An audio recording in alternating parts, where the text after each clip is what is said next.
What's up, everyone? It's Turner Fan 77, aka Rich, one half of the Faces for Radio. And tonight we're doing a special broadcast for David, aka the 4K Lowdown, my brother, who I love very much. We are going to talk about his journey and get word out for his GoFundMe. So I have a bunch of people here tonight to help spread the word. Want to show their love for David. So I'm going to get everybody in here. But first up, my co-host tonight is going to be, oh shit. Sorry guys, I messed up. First up is Corey.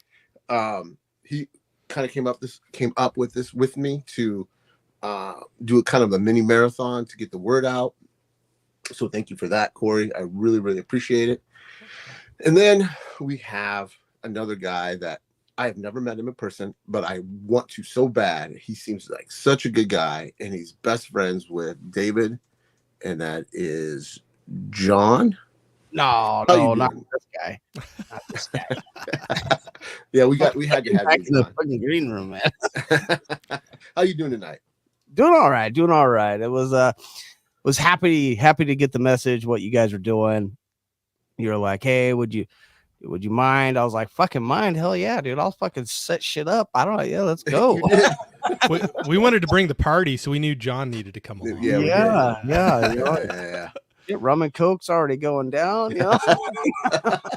Hey, it's Friday night. Hey. Yeah. And then we have another person with us who has a past relationship with we all have David. past. Rich. Yeah. We all, yeah.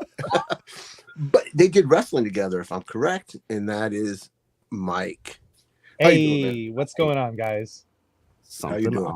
Awesome. Thanks for joining us, Mike.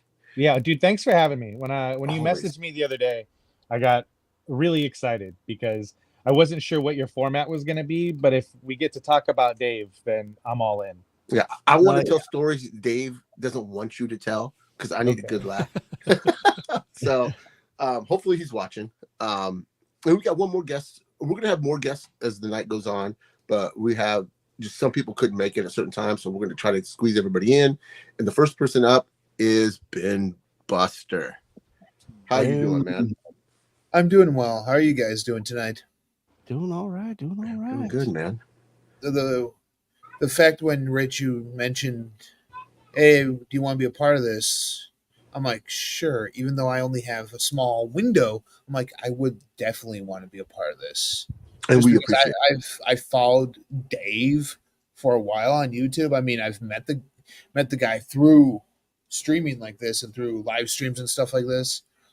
And I do a live stream every Tuesday. And since Dave's GoFundMe has been posted, I've been sharing that on my stream. I've been pinning it as my top comment. I've been mentioning it, opening up my streams, everything. So this is what community is about, folks. Yeah. Coming together to help out somebody in need. And he's such a good guy. He is. It's so weird that I remember when I got an initial message from him. I didn't know who he was. He sends me this message about wanting to do a battle on D-Ray's channel. I was like, who is this dude? It's not up to me to pick who we battle. That's up to 4K D-Ray. And I was like, you need to message him. And then we battled, and now he's my brother. But I beat his ass. Let's just go and put it that way. I beat his ass. Pull no punches. Pull no punches.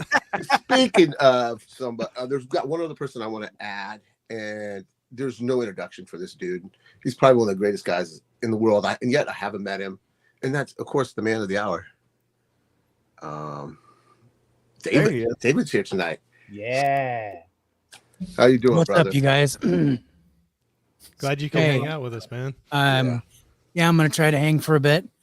But I just want to say I really appreciate you guys being on here and helping me. And this community really means a lot. Oh, we love you, bro. Oh, dude, I'm start crying. Sorry. Yeah. You mean a lot to us, man. So this is like doing something like this, even if it's just to hang out with you for a half hour to give you some kind of escape. That's all. You know what I'm saying? Like, it's easy to do that for you. Yeah, man. Thanks. Awesome. And thanks for taking the time, Dave. I know you're trying to rest, get your strength up. So just the fact that you're hanging with us means the world to me, brother. So Heck yeah, man. do you want to give everybody an update on how you're doing? And Yeah, so at this point I came home briefly for 9 days and I was feeling okay. I suddenly relapsed. I ended up back in the hospital. With basically the same thing, fluid around my heart, fluid around my lungs. And they took all that out and they wanted me passable, not better, so that I could go see the oncologist. So that's why I'm still kind of messed up. But I saw the oncologist, got blood work done. I start chemotherapy on Monday. Oh, good. it's good to hear. And while that's going on, they're testing genetic markers of the cancer and also getting ready to do a PET scan, which will check my whole body to see if it's spread anywhere. So basically where we sit now is on the most positive note. I'm getting treatment started so it can hopefully help me get through. If they find that this is a mutation in my DNA, then they say that they'll be able to just switch me to a pill and fix me. So I'm hoping for that one. Yeah, we all are. On that one. If the PET scan doesn't find anything, thumbs up. If it does find something somewhere else, then we'll have to deal with that. In the meantime, I have a tube in me that keeps draining my lungs. So I don't have to go back to the hospital. Because once I go to the hospital, then I can't see the oncologist again. Yeah. So it's basically where I stand at this point. I want to thank you guys all for contributing and sharing the GoFundMe page. It's been a tremendous help. And I look forward to coming back in full force. We'll be ready Oh, for you, man. We Yeah, know you'll man. be We're there. praying for you. Let's get that up there, guys. The link for his GoFundMe is in the description of the YouTube channel. So please, if you can, donate, and if you can't, just keep sending those prayers, because prayers are just important, positive thoughts. Any positive energy for David is much appreciated. Yeah, and sure. I'd throw in there. I know times are tight. If you can't give money, I think another great thing is if you can share Dave's story out there. If you could share that GoFundMe, whether it's YouTube or Instagram, TikTok, Twitter, whatever, X, whatever, whatever you have, it only takes a second to share that out there, let people hear his story, and just spread the word. I know that can go a long ways as well. Real quick, I want to say our buddy Joshua, mine and David's buddy Joshua, is the one who helped set up the GoFundMe. I'm not sure if he's watching or if he's around. I sent the link out earlier, so I don't know if he saw, but big shout out to Josh, because as soon as he found out that Dave was in trouble, he immediately got his engine going and set up the GoFundMe, and it's great. That's awesome. Great story in the wrestling magazine. They put out on the website. Yep. Yeah, there's insider.com. Yeah. Yep. There was a really cool article. Yeah. That was done about me. Oh, what? I'm sorry, I missed that.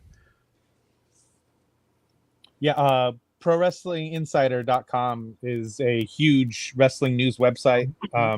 They go back to even before that website, like covering ECW back in the early and mid 90s.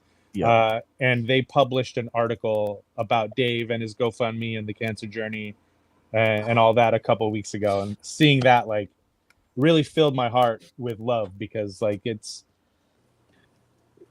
really cool for a huge wrestling news site like that to pick up what's going on with our buddy here. Yeah. Could you send me the link for that, please? Because I would love to read that and share that.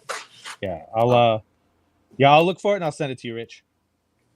Yeah, Rich, if you wouldn't mind sharing that with me too. I would love it. I just found it, so I'm going to. Did you find it? Hey, there you go. I did. I'm bookmarked on PWI all the time because I have friends. No, I have friends who I help out. Produce wrestling podcast for. So that's why I'm on that site all the time. Awesome. I saw the article posted, so I'm going to share it in the chat, in the main chat here, folks. Awesome, dude. Awesome. I appreciate that. Yeah, it was really cool. It did filled my heart too, Mike. I was like, oh, that's really cool. And talked about, longtime referee and all that kind of stuff, and then what's going on. And I thought it was just awesome to see that. It's just goes to show. I mean, it's another great community that Dave was a part of in his life. Yep. Dave is great with making connections, folks. This is a man that can make a friend in fucking hell. I'm just telling you. I have. You were there. A few different nights, right? Yeah, it's the way it's just Dave. Dave would literally be in hell and be like, "Who the fuck's that dude sitting up with Satan?" That's fucking Dave. They just became besties like a half hour ago. All of a sudden, Dave is running the place, and it's really nice now. He's Crowley. Definitely up the technology a bit. Yeah. What's he doing now? He's the tech guy. Yeah. He's installing Wi-Fi. The Wi-Fi is great now. It's awesome. Wi-Fi is great. Awesome. Wrestling is how I met Dave. I started training when I was 18 years old, and Dave was one of the first guys I met in class, and he had already been there for a little while. And the day I showed up, they were videotaping for Travel Channel or Learning Channel documentary. I don't remember which one it was. I know we had the Travel Channel one, and I know we did for Discovery too. Right, Discovery. I think it was the Discovery one. And so they were getting some B-roll. So when everybody who had ever trained at this school found out that there were going to be cameras there was like 60 people in the beginners class, and it was my first day. And so there was no time for like our instructor at the time, Mad Dog Mike Bell, to really instruct me. I just had to hop in line and take arm drags and take hip tosses and take body slams. Shoulder tackle, yeah. All that. And I hope Dave warmed up. Well, Dave saw that, like, because we'd done a few rounds of arm drags, and Dave saw that I was getting it, but like I was like a deer in the headlights because I was 18 and there's 60 people in a wrestling ring. And he pulled me aside and was like, "Hey man, just relax, you're doing good." And like that was it right there. Boom, me and David clicked, and that's how we met. That's kind of all you need. I mean, that's kind of all Dave needs to get in with you. Yeah. Really. Yeah. That's just I've known Dave since I was 13, right, or at least right around 13 years old. Because I don't know if Dave was. Yeah, you could. Yeah, you weren't even 21 yet. It might have been. No, I was 19. I think you were 19. So you were probably 12. I was about 12. But even then, like me and Dave clicked after a certain moment, but we kind of got into with martial arts. That's kind of where me and Dave kind of really started getting who I was finding out who Dave was. Dave was what was it? Shadowcon that you were Shotokan, yeah. Shotokan that you were training at that time, and we were flipping kicks and everything like that. And Dave's one of the first people that freaking I saw jump off the wall and kick a hacky sack and stick it in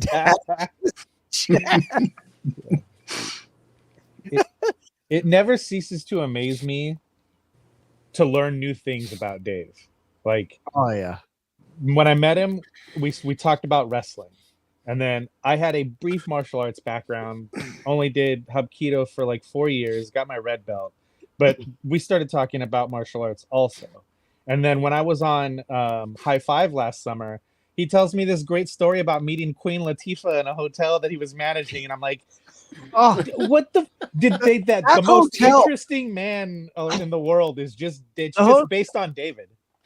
Dave and my mom worked at the same freaking hotel, and this piece of shit hotel that was in the center of Hey. California. I ran that hotel. Hey, No reflection on Dave. it's totally a piece of shit now, but This was not like, the Renaissance fucking, it's not a great hotel, right? It's not a big Right. hotel chain. Yeah, let's just say it wasn't the greatest hotel. But for some reason, this hotel had more special guests in this fucking place than you can fucking fit in. I mean, I think I met more NFL players in the lobby of this hotel than I met at fucking football games. My mom would call me like, "Hey, Webster Slaughter's here. Why don't you come down?" I'm like, from the Houston Oilers? She's like, "Yeah." So I'd fucking ride my bike all the way to the fucking hotel. Kind of card. I mean, I met Junior Seau there. Actually, I became really good friends with Junior Seau because I played football with his little brother before he decided to kill a teacher. But he fucking loved my mom. He loved fucking Dave. He thought they were the two greatest people in the whole fucking world in this fucking hotel. That hotel was the fucking craziest place. Like, you walk in, it's an okay hotel, all right? It's not a POS. But I mean, it's not, when you're looking at hotels, it's like 20 down on the list as you're scrolling through them. That's this hotel. But it's not the Motel 6 in the crackhead neighborhood. It's not that bad. But it was just crazy how many people would show up there, and Dave would just come back. Like Dave drove Milli Vanilli to fucking goddamn to the goddamn county fair from the hotel. I mean, I loved hearing those stories. That was one of the by the numbers that I did with you guys was the Milli Vanilli documentary on there, and I loved hearing the stories you had working at the hotel doing that, and that just added a whole nother level to watching that and getting to hear some of the experiences you had with that. yeah. Yeah, my point being is that one day I'm gonna find out that Dave was part of SEAL Team 6 that took out Osama bin Laden. I would not be surprised in the slightest. I would not be surprised in the slightest. We don't talk about that. Cover. just This be is his happy. cover. Just be happy you guys all met Dave after his New Kids on the Block phase has passed. I love it. I love That's it. funny. I don't know who Dave idoled as a young teenage boy growing up, but sometimes he would show up looking like fucking Donnie Wahlberg from New Kids on the Block. And other days he'd show up looking like Vanilla Ice. And I didn't know what the hell was going on in his wardrobe. But my hair was tight. Yeah. My hair was always tight. He looked great. I just don't know what he was up to. You bounce the quarter off. You could bounce it. I spent more time on my hair than actually getting dressed. But So- hey, Dave had moves though. Dave could dance. Is there any video of this anywhere? No, man. Me and Dave grew up in times where they didn't videotape shit. Thank God. That's when you could get away Thank with things. God. Yes. Pictures. Those were the days. You couldn't have things held over your head forever. Or if someone videotaped it, it's the worst quality ever. You can't even make out who the people are. It's so pixelated. Yeah. Yeah. Oh yes. I'm gonna hop over into the chat and see what everybody's saying. Oh, we got there's quite a chat here. Let's see. Yeah, we're missing Dave running the chat here, and I know. I went to click on it and realized this is not my stuff. I'm like, what the hell? Uh, Sorry, I'm adding to it too. I'm chatting with people. no, So I appreciate it. I can't help myself. Does it start at the bottom? Or No, it starts at the top. And Oh, you okay. work your way down. But Thank you, Mika, and for being Mika here. Kira. Appreciate it. yeah, you got Mika, Kira, Mika. They had Sarah here. I think he started a little ways down, but there's quite a Did few I? people. 'Cause Yeah, I think so. Kate. Hey, Corey's here. Oh, Ben's Hey. here. Hey, Corey, just be happy I got your name right, okay? Present. Video man. Oh, Gizmo. sure I'd be This totally one. fucked right now. Okay, and then there's the article. This Jerry, that's Jerry, right? Yeah, that's Yeah. Jerry. Jerry, what's up, Jerry? Thank you. And we got Jay, who's patiently waiting. Appreciate you. Prince, what's going on? Hope Hi, you're doing Prince. good. They're saying there. Robert Shame. makes the shown up. What's going on? I'm terrible at this. No, you're good. You're running. Yeah. through it, man. You got it. You got it. Yeah, And we Dave's got like, somebody from. yeah, Rich, you are terrible. I am Dave, terrible. Dave's Hey, that's agreeing your with daughter, you. right? Dave's agreeing with you. Don't worry. That's Yeah. Not going to Thank you, sugarcoat Dave's it for daughter you. for being on Facebook. And then she says, "We've loved getting to know David. Always so kind. He is. He really is. Yeah. Sometimes. He can be really, really nice. And I've seen him be a hard ass to people. I've seen passive aggressive hard ass, and I've seen like aggressive hard ass. I'm glad I've never been on the opposite side of Yeah. where I'm at with David. I've seen Dave get what's the word I'm looking for? Violent. yeah, but a specific kind of violent though. Like What's a better way to say that word? Like Dave's actually a pretty reserved, angry guy, right? He doesn't get angry. He stays. It takes a lot to set me off. I've Yeah. only seen Dave get heated but- once. But put someone he loves in danger and watch how fast he jumps. Yeah. That's what I was going to say as well. Is I think I know. Sorry, go ahead, John. Protective violence. I've seen Yeah. Dave Yeah. go into. Prince, Rebel Ridge was okay.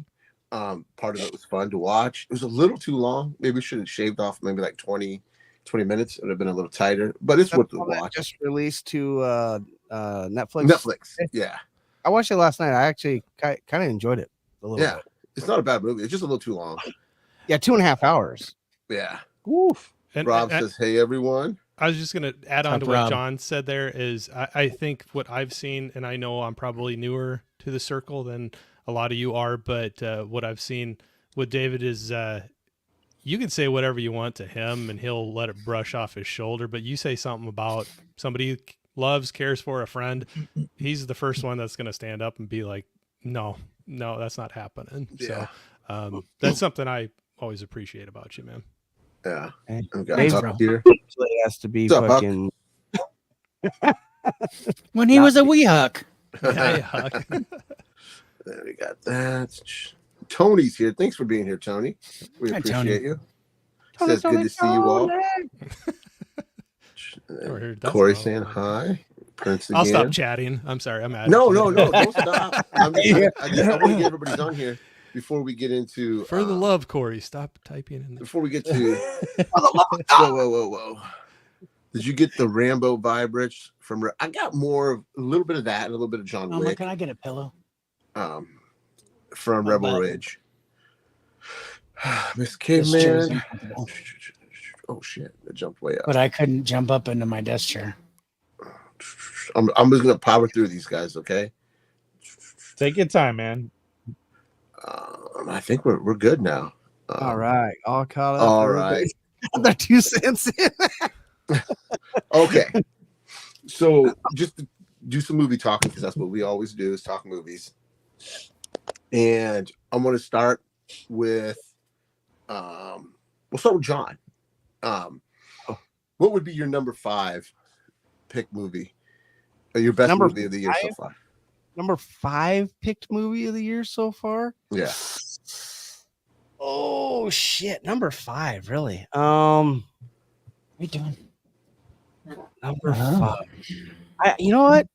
I'm gonna go with God. I can't think of names of the movies. How about you just give your top 5? We'll just go no, first. the I can't. King Arthur. Arthur and the King, or what? Oh, Arthur the King. Arthur With the the King, dog. right? Mark Wahlberg and the dog. Oh, and yeah. the, really enjoyed that movie. Actually, I got mad at Dave for a minute watching that movie. It's been out now, so spoiler, fuck you. You should have watched it already. If the dog would have died, I might have had to go back to California. Slap me. Love the Dave with the pillow in his fucking hospital bed. You would have been able to. How do you That tell me what would have been your only chance to get him. That would have been the only chance to get him.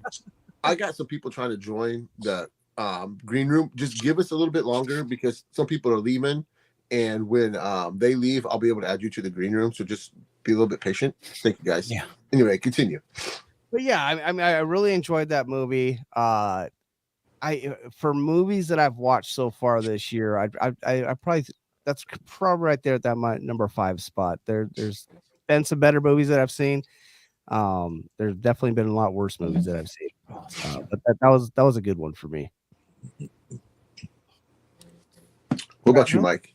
All right, so this is gonna be weird. So I'm gonna hit you real quick with. I'm only gonna count the 3 movies that I've seen that have come out this calendar year, and one of them was very good until I realized what it was at the end. One of them was really bad on many levels, but not as bad as people are saying. And one of them was fine. Which one would you like to hear about? Do your second one. Okay, do your worst one. The one that's bad, but not as bad as everybody claims. I went and saw the Borderlands movie because I'm a huge fan of the video games and the franchise. I've played all the games, beaten all the games, got platinum trophies on a PlayStation on all the games.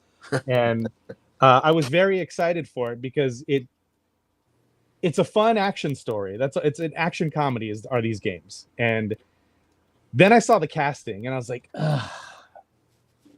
I like some of these actors, but they're wrong for these characters.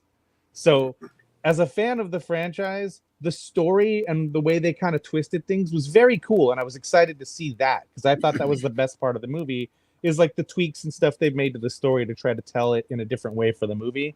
The thing I didn't like was as good as all these people were or are in this movie, they were just completely wrong for the characters, except for Ariana Greenblatt, who played Tiny Tina. She was perfect. Jack Black was goofy as Claptrap, and that's that character. And I love Kate Blanchett, I love Gina Gershon, and I love Jamie Lee Curtis. But all 3 of those actresses are far too old to be playing the characters that they were playing. But I love them. But I did not get the casting here. I don't get the casting with those movies, man. They have great voice actors for these. They have great voice actors for the Borderlands game. Yeah. Why aren't we just grabbing those guys and putting them on a fucking screen? Yeah. How about this? You just say fuck it and you make it an animated movie so you can use what everybody knows already and go ahead and change your story. Take your liberties. Do something different. That's fine. You can totally uproot the story and change everything you want. But make it animated and use these voice actors and actresses that fucking kill it in these video games. Yeah, let them go make a real dollar. Shit. Yeah, man. So as a fan, it was annoying because it's like they name drop in the first 10 minutes. They name drop like 3 awesome locations from the video games. And then it's like, we're going to go to the Caustic Caverns. And then it's like a sewer corridor. And I was like, that's not the Caustic Caverns, you fucks. What are you doing? So it pissed me off on all levels. But at the same time, I went with a few people that have never played the games. And they watched it. And they had an enjoyable time. It wasn't a great movie. They didn't think it was the best summer action movie of the year, but they had a good time and they enjoyed it. So it's not as bad as everybody's letting on. It's not as bad as I'm letting on because it did grab people, the few people that did see it that don't know anything about the franchise. It grabbed people. Loved it. Yeah. They probably love that. I had no ties to the video game whatsoever. Never played it. I knew it was a video game. But man, this was totally cast wrong, like you said. That's what took me out of it. I'm not a Kevin Hart guy, and I'm not a Jack Black guy. But Jack Black as that robot thing was okay. Yeah, it was. And honestly, when I saw that, I was like, that's gonna be weird. And because I do like Jack Black, I'm a huge fan of Jack Black. I think I'm the right age, and he hit me at the right time for me to be a fan of his. And as the robot. He was perfect. Like, yes, getting one of the 2 original voice actors for the robot would have been better. Yeah. But of course, you got to have star power. But it didn't do anything. I think Jack Black was fine. I have no beef with Jack Black. I didn't even mind Kevin Hart as much because he wasn't typical Kevin Hart. And it was cool to see him try and do something different. He wasn't great at it, but it was cool to see him try and do something different. I was shocked The Rock wasn't in it. I know, right? Oh, okay. So there's always character- handsome Jack. Well, there's a character in the Borderlands franchise named Brick, who's just a big fucking jacked up dude. And when they announced Kevin Hart as Roland, I was like, oh hell, it's just gonna be the freaking Jumanji cast again. But you know what? The Jumanji cast would have been better than who they casted here. What's her name from God, I don't know the actress's name. The redhead in Jumanji would have been picture Carey perfect as Gillan? Lilith. Would have been What's her name? perfect. Yeah. She'd have been perfect. But we didn't get that. We got Kate Blanchett, who's awesome. Love her. Yeah, one of the greatest Not actresses for of all this. time. Not for this. Okay, Ben. What would be your number 5? For best worst movie or sequence.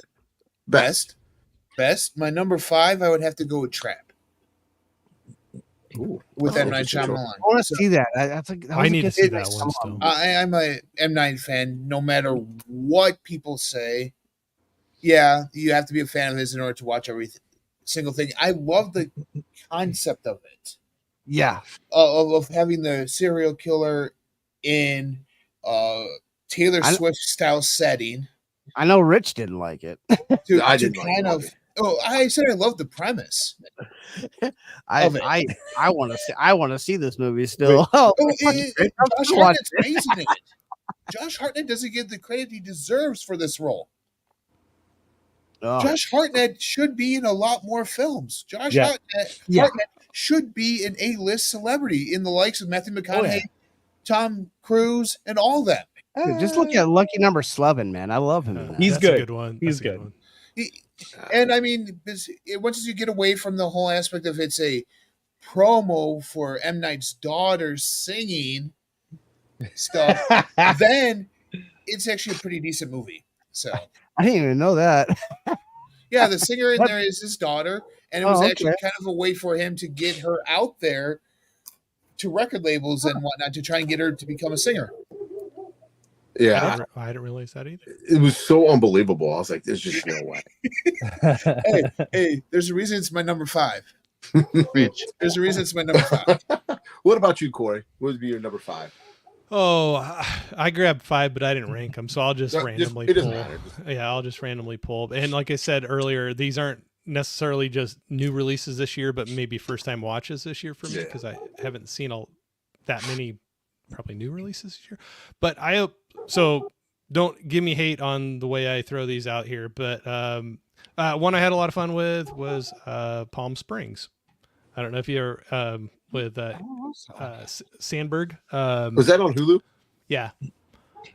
Yep. It's kind of a. Oh, why am I saying his name wrong? He was in the Brooklyn. Yeah, I know who you're talking about. Yeah. Andy Sandberg. Yeah. Sorry, I knew I was man. You said it. You okay. Right. I thought I said something wrong. You could have told me I said it wrong, and I would have agreed with you. Yeah, no. My brain goes to mush when I'm on live stream, but it was a lot of fun. It like not saying greatest movie in the world, but I had fun time with it. It's kind of your Groundhog Day scenario, the repeating day type of thing. And but it's got comedy, a little bit of a rom-com thing going on there, sometimes dark comedy, and I don't know, I had a lot of fun with it, more fun than I thought I would. Somebody recommended it to me, and I didn't think much of it when I first saw a trailer for it, but I went ahead and watched it, and yeah, it was one of those that, you know, I'm down in my basement watching the movie, and my wife walks down. And she's like, "What are you giggling about?" You know, I just got some good chuckles out of it. But no, I had a fun time with it. It was one of those that I needed it that night. You know, sometimes you got to have one of those movies that's a little bit lighthearted, give you a little laugh. And I want to see Oddity. I do sorry. too. I do too. I know wanna see Miko that. was talking a lot of good stuff about that. I do want to see that one. But yeah, so I'll throw Palm Springs out there. Yeah, I'm going to add that to my list. Okay, David, it wasn't as bad as I thought it was going to be. It was pretty good. have a movie? One of your favorite movies of the year? Yeah, for number 5, I'm going to go with Kung Fu Panda 4. Ooh, that's a good pick. That's the one Jack Black movie I can get. I really liked it. I was surprised because I don't like seeing animated movies in the theater, but I really enjoyed that. It was actually pretty good. Yeah, It was surprising. It was like, fun. I actually enjoyed it better than number 3. I agree. Me too. I agree. So you're saving Mean Girls for number 1. Yeah. Oh yeah. I'm gonna save the best for last. I'm gonna go. Spoiler on alert, spot. Corey! Don't throw that out there. Excuse me. I'm gonna go with Bad Boys. Was it Ride or Die? Oh, I haven't seen I that need to yet. see. I need to see I that. haven't seen that one yet. I absolutely love that movie. Will Smith I was is back. disappointed in the third one, and I love the too. third one too. Didn't But like this the third one. Just seeing Will Smith back, you know, he was putting time out for a little bit. He paid his price. To see him come back, just didn't miss the beat. He was great in this. Martin Lawrence was a little over the top at times, but that's Did okay. Did you also think that this 1 and 3 were wrongly named? Of Yeah. course. Yeah. Of course. Yeah, Yeah, for they sure. were wrongly named. Missed opportunities. Yes. Well, if it goes back to form, like I really enjoy the first 2 a lot. Yeah. Yeah. So if Yeah, it goes 1 and back 2 to are so that, good. yeah. All right, Maybe that's a John. debate some night. Which one's better, 1 or 2? Oh, yeah, that'd be a good one. I have this cool list of movies I make. It's movies who had sequels where the first one was like realistic and gritty, and the second one is a fucking cartoon. That's Yeah. Bad Boys 1 and 2. Bad Boys is grounded and gritty and Mhm. real, and 2 is a fucking cartoon, man. It's still good. It's still good, but it's Yeah. a cartoon. The arcade game at that point, right? yeah. Yeah. Okay, John, number 4. number 4 movie that I watched this year. I'm you know, you guys are gonna probably hate me for this. It's not a new movie. That's okay. The Intern. Is it Internship? Vaughn and Wilson. Owen Wilson. Oh yeah, Yeah, I That's a haven't fun seen one. that in I've forever. never seen that. So good. Got to put it on the line. You know, on the line. Yeah, it's been a long time since I've seen it. Right now, and then we'll put it on the line. Like Instagram. No, it's different than No. Instagram. On the line. We're On gonna the put it line. on the line. All right, Mike. All right. So I'll just give you like my number 2 now, which was fine. And I just watched this the other night actually, which is funny. It's Beverly Hills Cop Axel F. Oh, yeah. It was fine. I went in with low expectations, and my gripe with it is that it's good. Like, it's fun. It definitely has the vibe of the older movie, the older trilogy that I do like, and I don't care what anybody says. I happen to really like 3 as well, even though it's a fucking cartoon compared to 1 and 2. Yeah. But this one, the thing that really bothered me about it was like the detectiving wasn't fun. Like in the first 3 movies, you're like along for the ride with him or whoever is finding these clues and figuring stuff out, and you figure it out together. And that's what makes those movies fun, is that Axel is never ahead of you as the viewer. You're in step with Axel every time. And this one, it didn't have that whimsy, that fun vibe to the detective work. It And just I seems soft.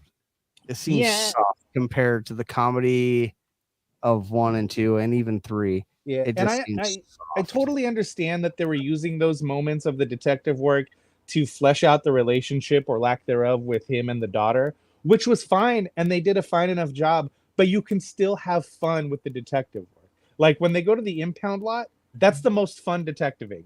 When he's, oh, I saw you in the background of the movie. Like, that was the most fun of the detective work. And that was kind of a bummer because there was a lot of really cool set pieces that could have been much more fun if the detective work was more fun.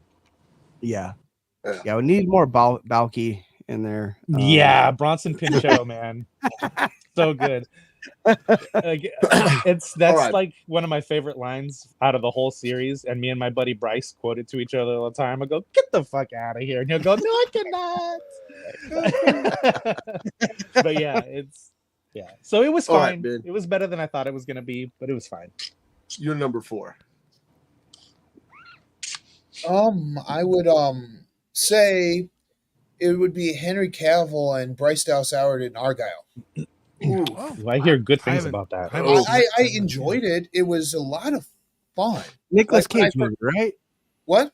Argyle, is that the Cage movie? No, No. No.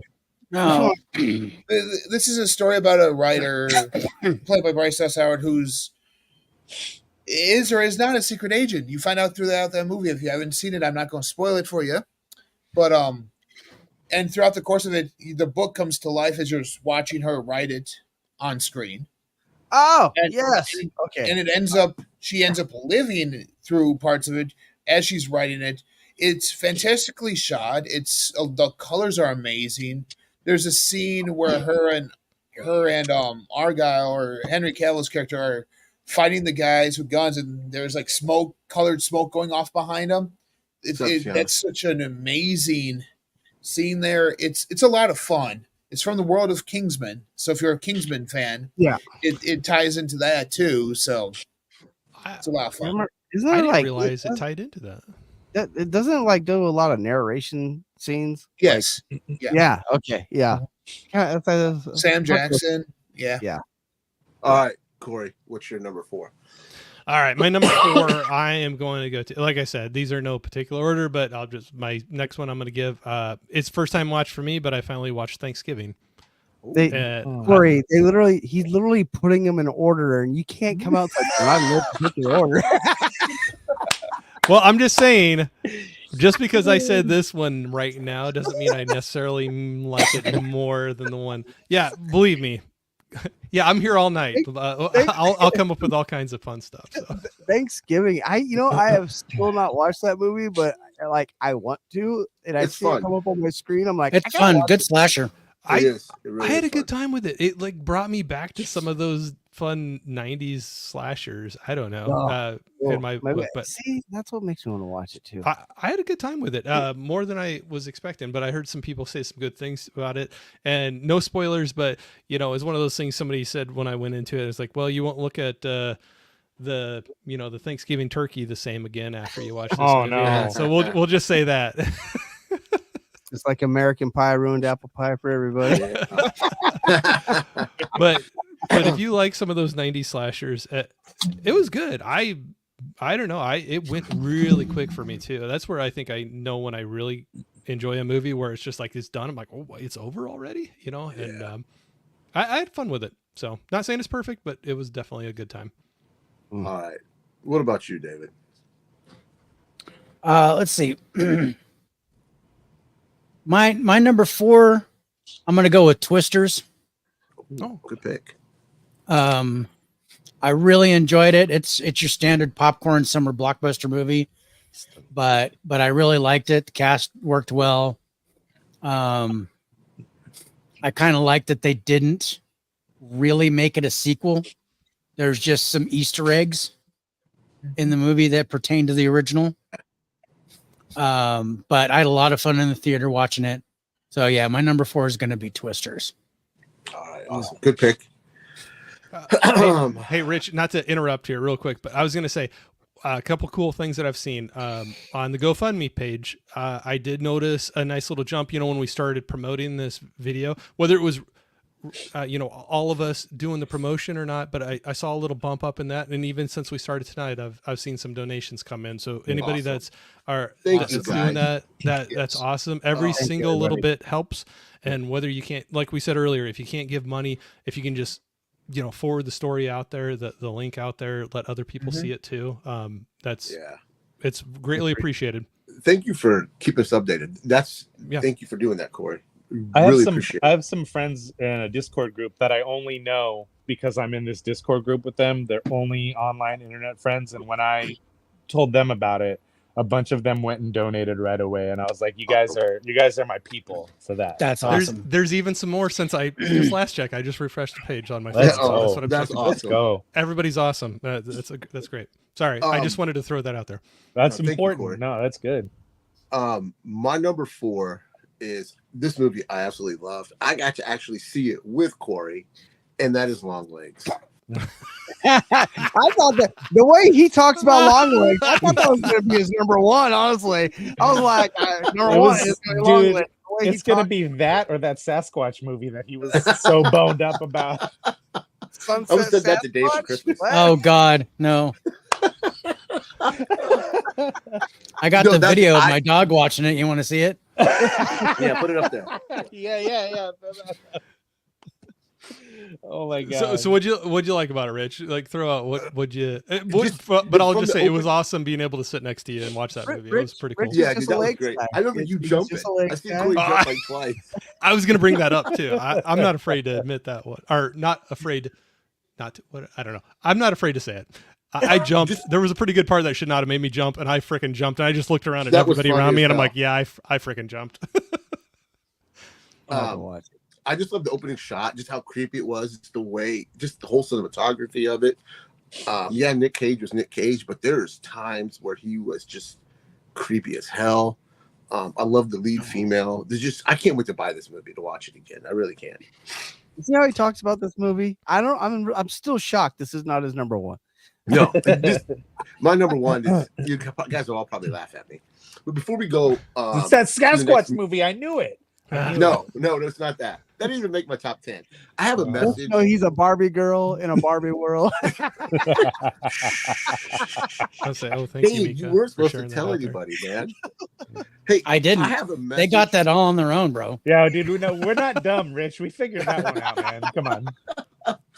Hey, I have a message from Dell that I'm going to put up on the screen, but it was too big of a message to load it up because I'm not Dave and I don't know how to do any of that shit. So I'm going to make my screen big, and I'm going to play this message from Dell. Okay. Sounds good, man. Everybody, this is Dell with Dell on Movies, and quick story time. So I became aware of Dave 10, maybe even 12 years ago. Oh shit! Hold on. Oh fuck! Yeah. Hold on. Terrible. Great technology, bro. I'm so happy for you. Side of this room and in every space, it seems like, around the furniture, and my mouth drops open. And I show my wife, because I have a lot of movies in my collection, but nothing like what Dave has. I think he has 5 or 6 times what I have. And I showed my wife, and I was like, hey, this collection is, blows mine away. And, so I tease her sometimes when she thinks I have too many movies. I used to pull out that picture and be like, hey, this is a lot more than I have. I don't have anything. Started following Dave on Twitter. He started following me, and I followed his posts. I didn't just follow him; we actually followed each other's posts and replied to each other in our posts. And one of the things he did was he would rate movies, and he'd section them out, and the directing would get a grade, and the acting would get a grade, the cast would get a grade, so on and so forth. And if you're a fan of his channel, you know that was really the genesis of what became By the Numbers with my guy Rich. And we would go back and forth on that a little bit about some of those movies and just about other things in general. And unbeknownst to the other person, both of us at some point decided to jump into the whole YouTube deal. And one day I just noticed he was on the battles with 4K D-Ray. Him and Rich were on the battles. And I had started watching those. And it was like, oh, wait a minute. I know that guy. So I started following his channel, subscribed to his channel, and then he realized who I was and subscribed to my channel. And then we still go back and forth over time. And we just formed a relationship in that way. We consider each other friends, and I'm happy for that. I've been on his channel a couple times. He's been on my channel a couple times. And going forward, I'd love to have him on again. But right now, everybody, he needs our help. We all know why we're here, so I'm not gonna spell it all out for you.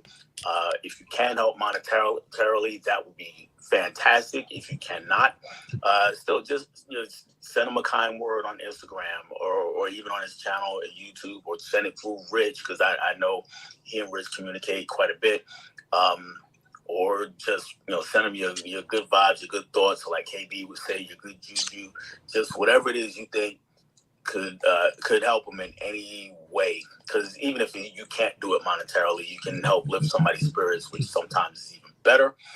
And yeah, I'm doing the same on this end. So we love you, Dave. Get better. And that's all I got for everybody here. I will catch you guys later. Bye. Good shit, Dell. And that was from Dell. Maybe choke up a little bit. Man, I love Dell. Dell's a good guy. Very good guy. We got some people waiting, so I'm just gonna go ahead and start dragging them in here. Smart ass. Oh shit. Rich was the only one that liked that movie.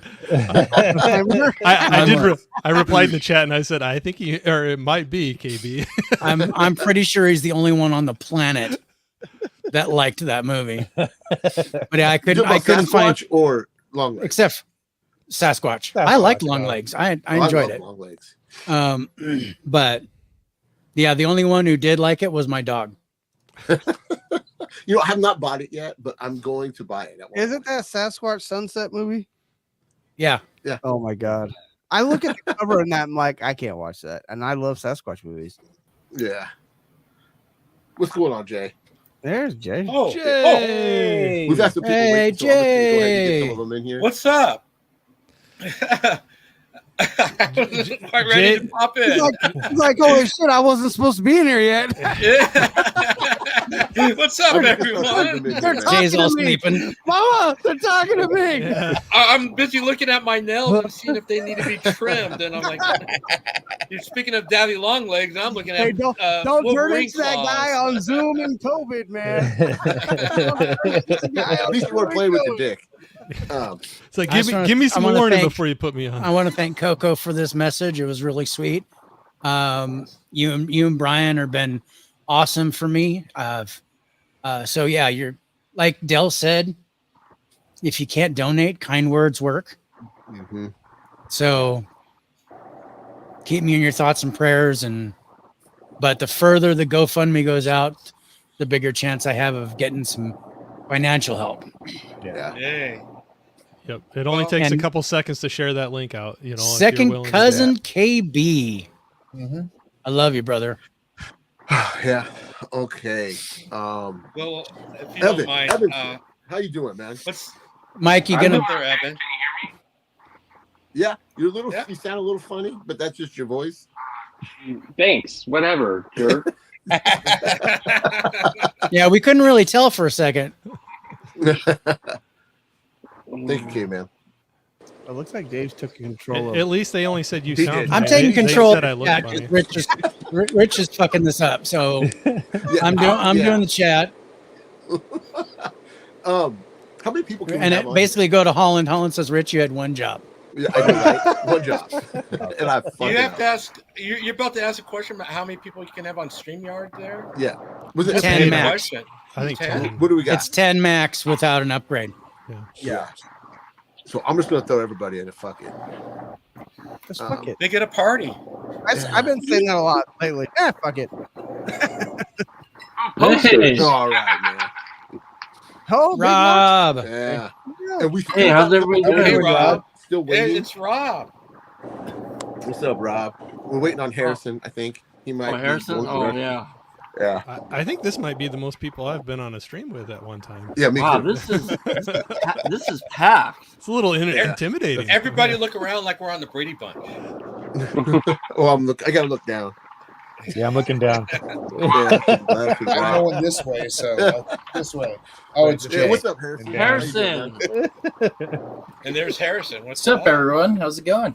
Harrison, How much time do you have left, Mike? another. Like 10-ish, 10? maybe Okay. maybe What about you, 15 Ben? tops. Was that Rich trying to kick you out? Right around there, about 10-ish. All right, because we know there's a couple of the people that are still Yeah, waiting yeah, to yeah. come in. Yeah, I love to see this, Yeah. Me too. you guys. This is Yeah. awesome, and I got a special shout out to Harrison.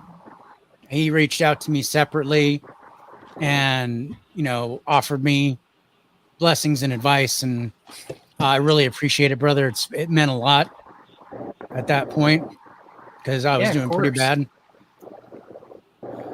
Let me Harrison's a let good me dude. share Love some you, bro. things with you too.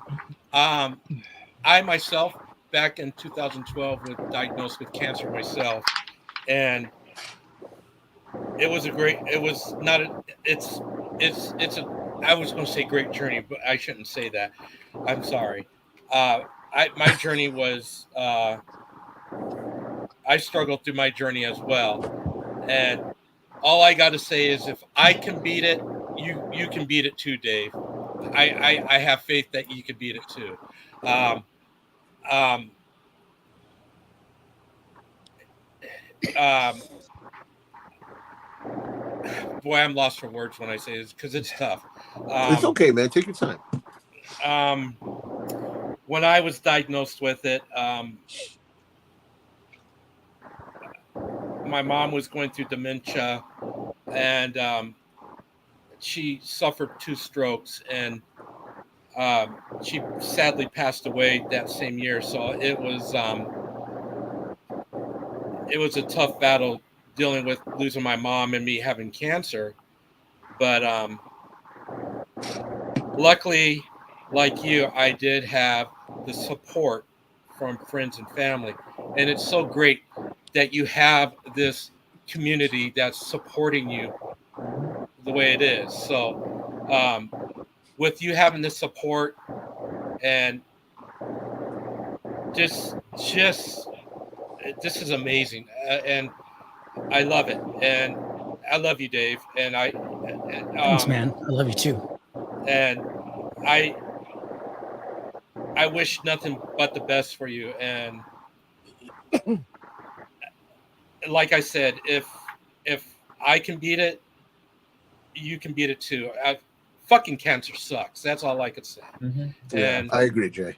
Amen. Fuck cancer. Yeah. And yeah, I don't know if you remember. I don't know if we were connected at that time, but Robert will remember this. I did do a charity fund one time for Stand Up to Cancer. All right, I remember. And I raised money for Stand Up to Cancer and I donated all the funds that I raised for cancer. And I was supposed to send barbecue to Nate and Jimmy. You know who Jimmy is, don't you? Jimmy is in the Geeks and Flicks community, and instead of end up sending it to them, I end up going out to New York Comic Con, and I actually personally barbecued for them. So I would love to do that again, but I don't know if I could send out barbecue to anybody. But Me, Jay, you can send it to me. Yeah, I'll just drive up there.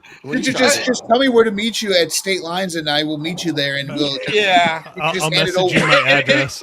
If you have if you have a grill, and if you are within 100 miles of my vicinity, I'll be happy to come out there and barbecue for you guys. But I mean, because that's my passion, besides watching movies. But I love barbecue.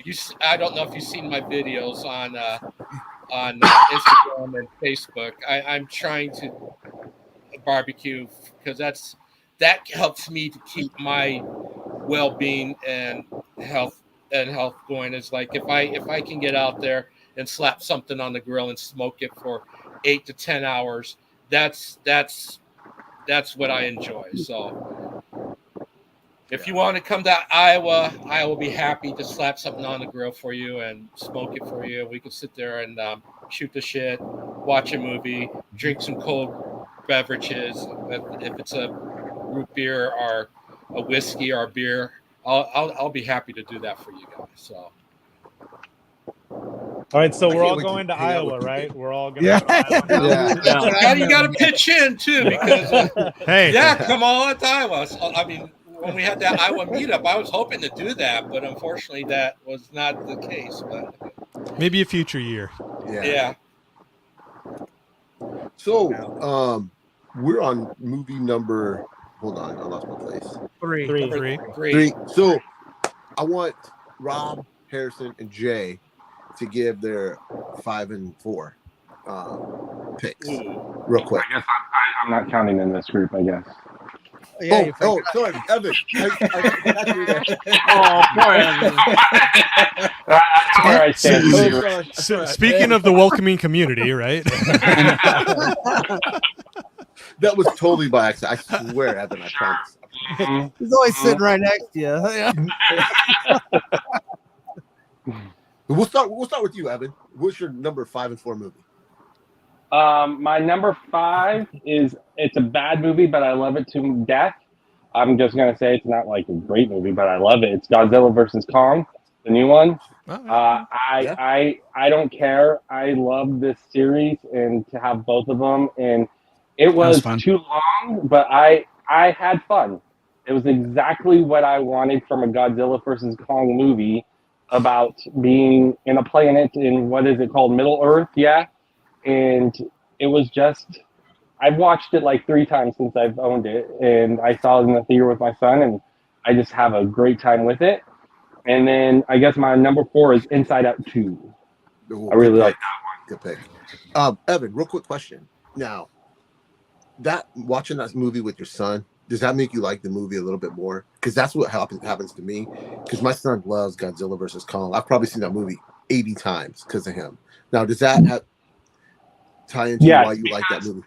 When we were all shut down, when the Godzilla, I think the first Kong one, when it premiered on Max, we made a whole big deal about that. We made like the kitchen into the snack bar and popcorn, and like did a whole movie theme night in our house to make it different. And he just had a ball with it. And then so going to actually go see it in the theater, I even paid the extra dollars to see it in the better theater, the XD at Cinemark. So yeah, it just, in watching him laugh and giggle at some of the stupid things, and it just makes it more fun. Yeah, I'm glad I'm not the only one that your kid makes me enjoy the movie more. And Inside Out 4 was the first movie my daughter saw in the theater. So that's a great movie too. So that worked out really well for us. Okay, what about you, Rob? You're 5 and 4. My 5 is going to be Bad Boys, Ride or Die. Hey, you had the same pick. Yeah. It's just a love. It's just an awesome franchise. We know what happened with Big Will and all that, but it just never. Long as these movies are good, it's going to keep on rolling. And 4. It was kind of tough to rate 4. I'm going to go with the Alien Romulus. Ooh, I haven't seen that yet. I haven't seen that yet. I need to see that. Same here. That's a good pick, man. Yeah, I got a little runner-ups, but so many. But yeah, I'm going to go with number 4, Alien Romulus. What about you, Harrison? All right. Well, I've only been to the theaters like 3 times this whole year. That's okay. So good. All of mine are from movies that everybody's been dead for 30 or 40 years. Those are always the good ones. Those are the best ones, though, right? So my number 5 is the original Godzilla from 1954. Okay. Oh, wow. Loved it. Excellent movie. Highly recommend it. I think it's on Max. Oh yeah, Check it out. They got them all on there right now. Yeah, it's great. And then number 4 is a film called Faust from the 1920s. Yep. Oh, okay. And that one is about a guy who makes a deal with the devil, and then all the crazy stuff that happens to him afterwards. So I recommend that one too. Oh, man. Right. I should have known 1920s. I should have known it. Yep. What about I you, should Jay? torture Why you is with this a that, shock Rich. to you guys? Why is this a shock to you guys? It's really the name of the channel, really old movie. Exactly. But see, that's the funny thing. I did that a couple years ago, where I started digging into those older movies, and it's crazy to think that to get something new and refreshing, you're going back to like 20s, 30s, 40s, 50s, Right, movies. exactly. But that's like giving you something new and refreshing to go watch something different. That's why most of my Criterion collection is stuff like Harold Lloyd, Yeah. Charlie Chaplin. Yep. It's Yep. the Boris City Karloff Lights, older stuff. So yeah, Uh. it's that aspect of stuff that I hadn't seen originally that I'm like that I grew to love because of my love of the Stooges, and that just opened up that whole door for me. that way. Yeah. So Yeah, absolutely. What about you, Jay? You're 5 and 4. Okay. I have not been out to the theater as much as some of you guys have been, but some of the movies I had to end up seeing on streaming. So I will go with let's see. I will pick One Love by Bob Marley because about Bob Marley because I love his music. I thought that was a good one. And then That's right. Got it right here, man. Nice. I thought that movie was a good movie. And then because I like the franchise a lot, I will say the Planet of the Apes. Good one, man. Good pick. Kingdom. Yeah, I thought that was pretty good. I want to pick that one up. I picked that one up on physical, hopefully soon. I missed out on the Steelbook, but I don't think I need the Steelbook. I'll just get the regular one.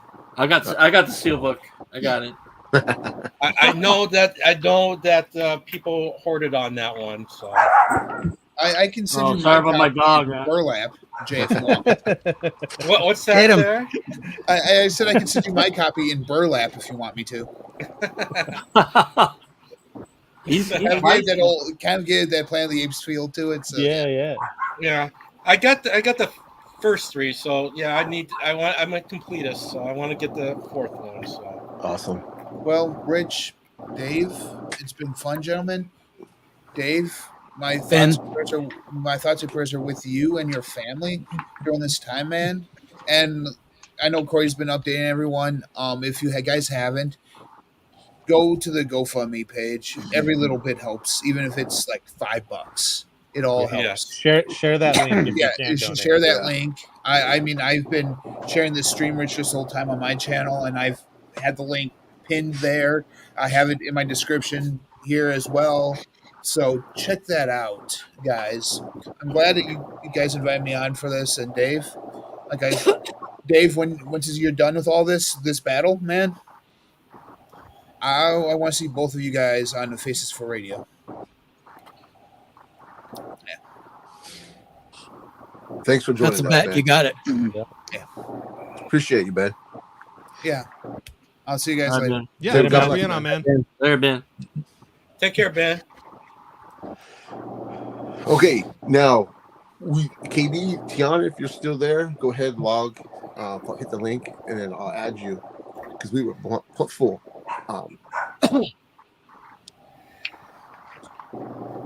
I am so glad to be here because when Rich sent me the request and asked me to join, I didn't hesitate to say. I didn't hesitate. I said I will. I'm honored to be here and be part of this. Yeah. Yeah. I just asked if Rich was going to be there. That's what made it like an iffy thing. I knew it.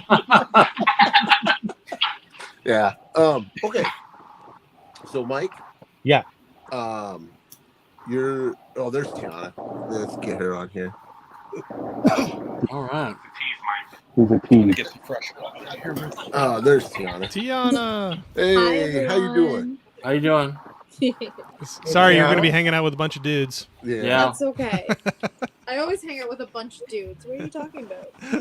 Me too. Thank you for taking the time for joining us. No problem. Hey, what happened to Jay? I don't know. I'm getting some water.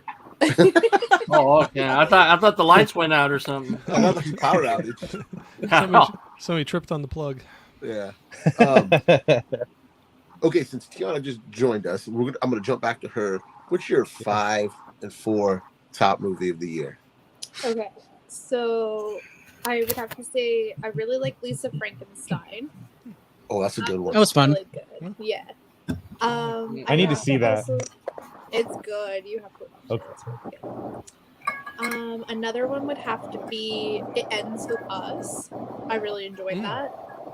I liked it too. It was so good. I haven't seen I really did. I got a question about that. I haven't seen that movie yet, but how did you feel about? Did you read the book? I did read the book. What's the comparison between the book and the movie? They did miss a few things. Like there is more abuse in the book than in the movie. And I heard there was a lot of controversy behind it. I heard Blake did downplay. I didn't really feel that, but kinda. What's up, Dakota? Thank you for joining us. No, two great picks. Yeah. I guess I like them both. I like the first Omen. That was really good. Yeah. I like that one. Mad Max was really good, the new one. Oh yeah. And I was trying to think of a fifth one, but I couldn't come up with one. It's okay. We'll come back to you. It's okay. Yeah. Mike, you have to Yeah. go soon, right? Yeah. So here, I'll give you my final movie that I've seen this year, and then I'll hit you with some parting words, and then I'll see myself out.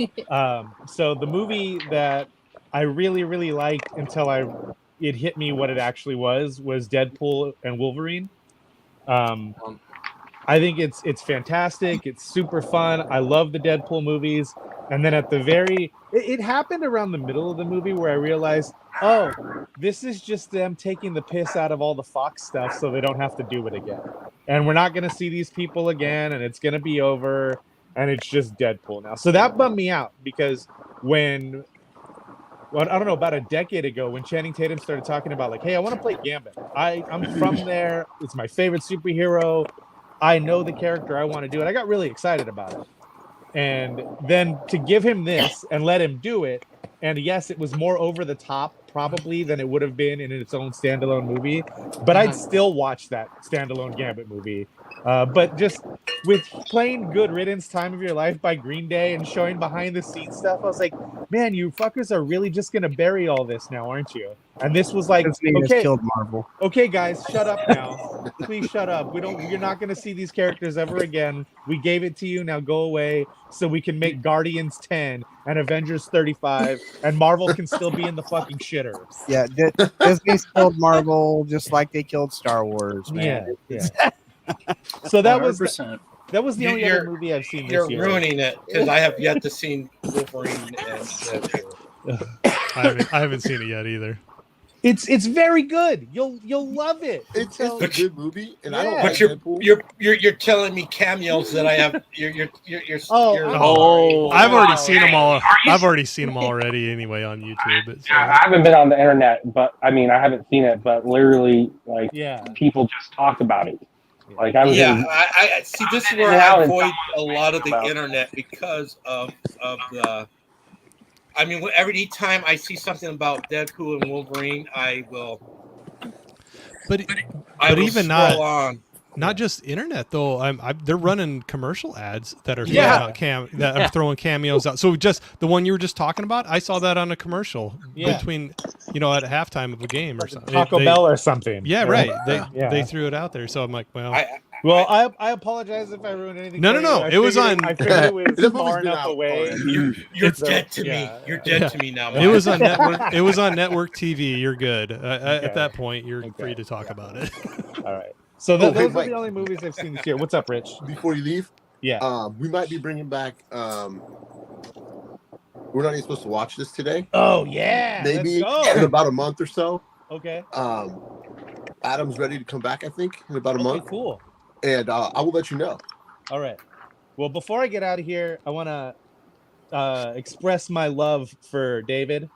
And he, being 18 and go into a world with a bunch of full-grown men that were play fighting with each other, to have Dave pull me aside and kind of be like an older brother and really help me navigate those waters at a time where I was still very immature and very cocky. Dave helped ground me when I needed it. So I want to say, David, I love you, and you're going to beat this, and we're all here for you when you do. We'll have a big old party. But the other thing I want to say is that, like everybody's been saying, if you can't donate, please share the link. If you have the ability to reach out to David, do so, because I'm 42 years old and I still struggle with, like, I want to talk to Dave, but I don't want to just be like, how are you? So, like, I'm still like trying to figure it out, and I think the best way to do it is just be like, hey man, and then go from there. So like, you're gonna feel weird and you're gonna feel awkward because it's a weird, hard time. But if you're thinking about him and you have the means to, just reach out to him and say, hey man, I'm thinking about you. Because I'm sure it means a lot. I've had people reach out to me when I've had issues, not necessarily health wise, and it helps just to hear someone say, hey man.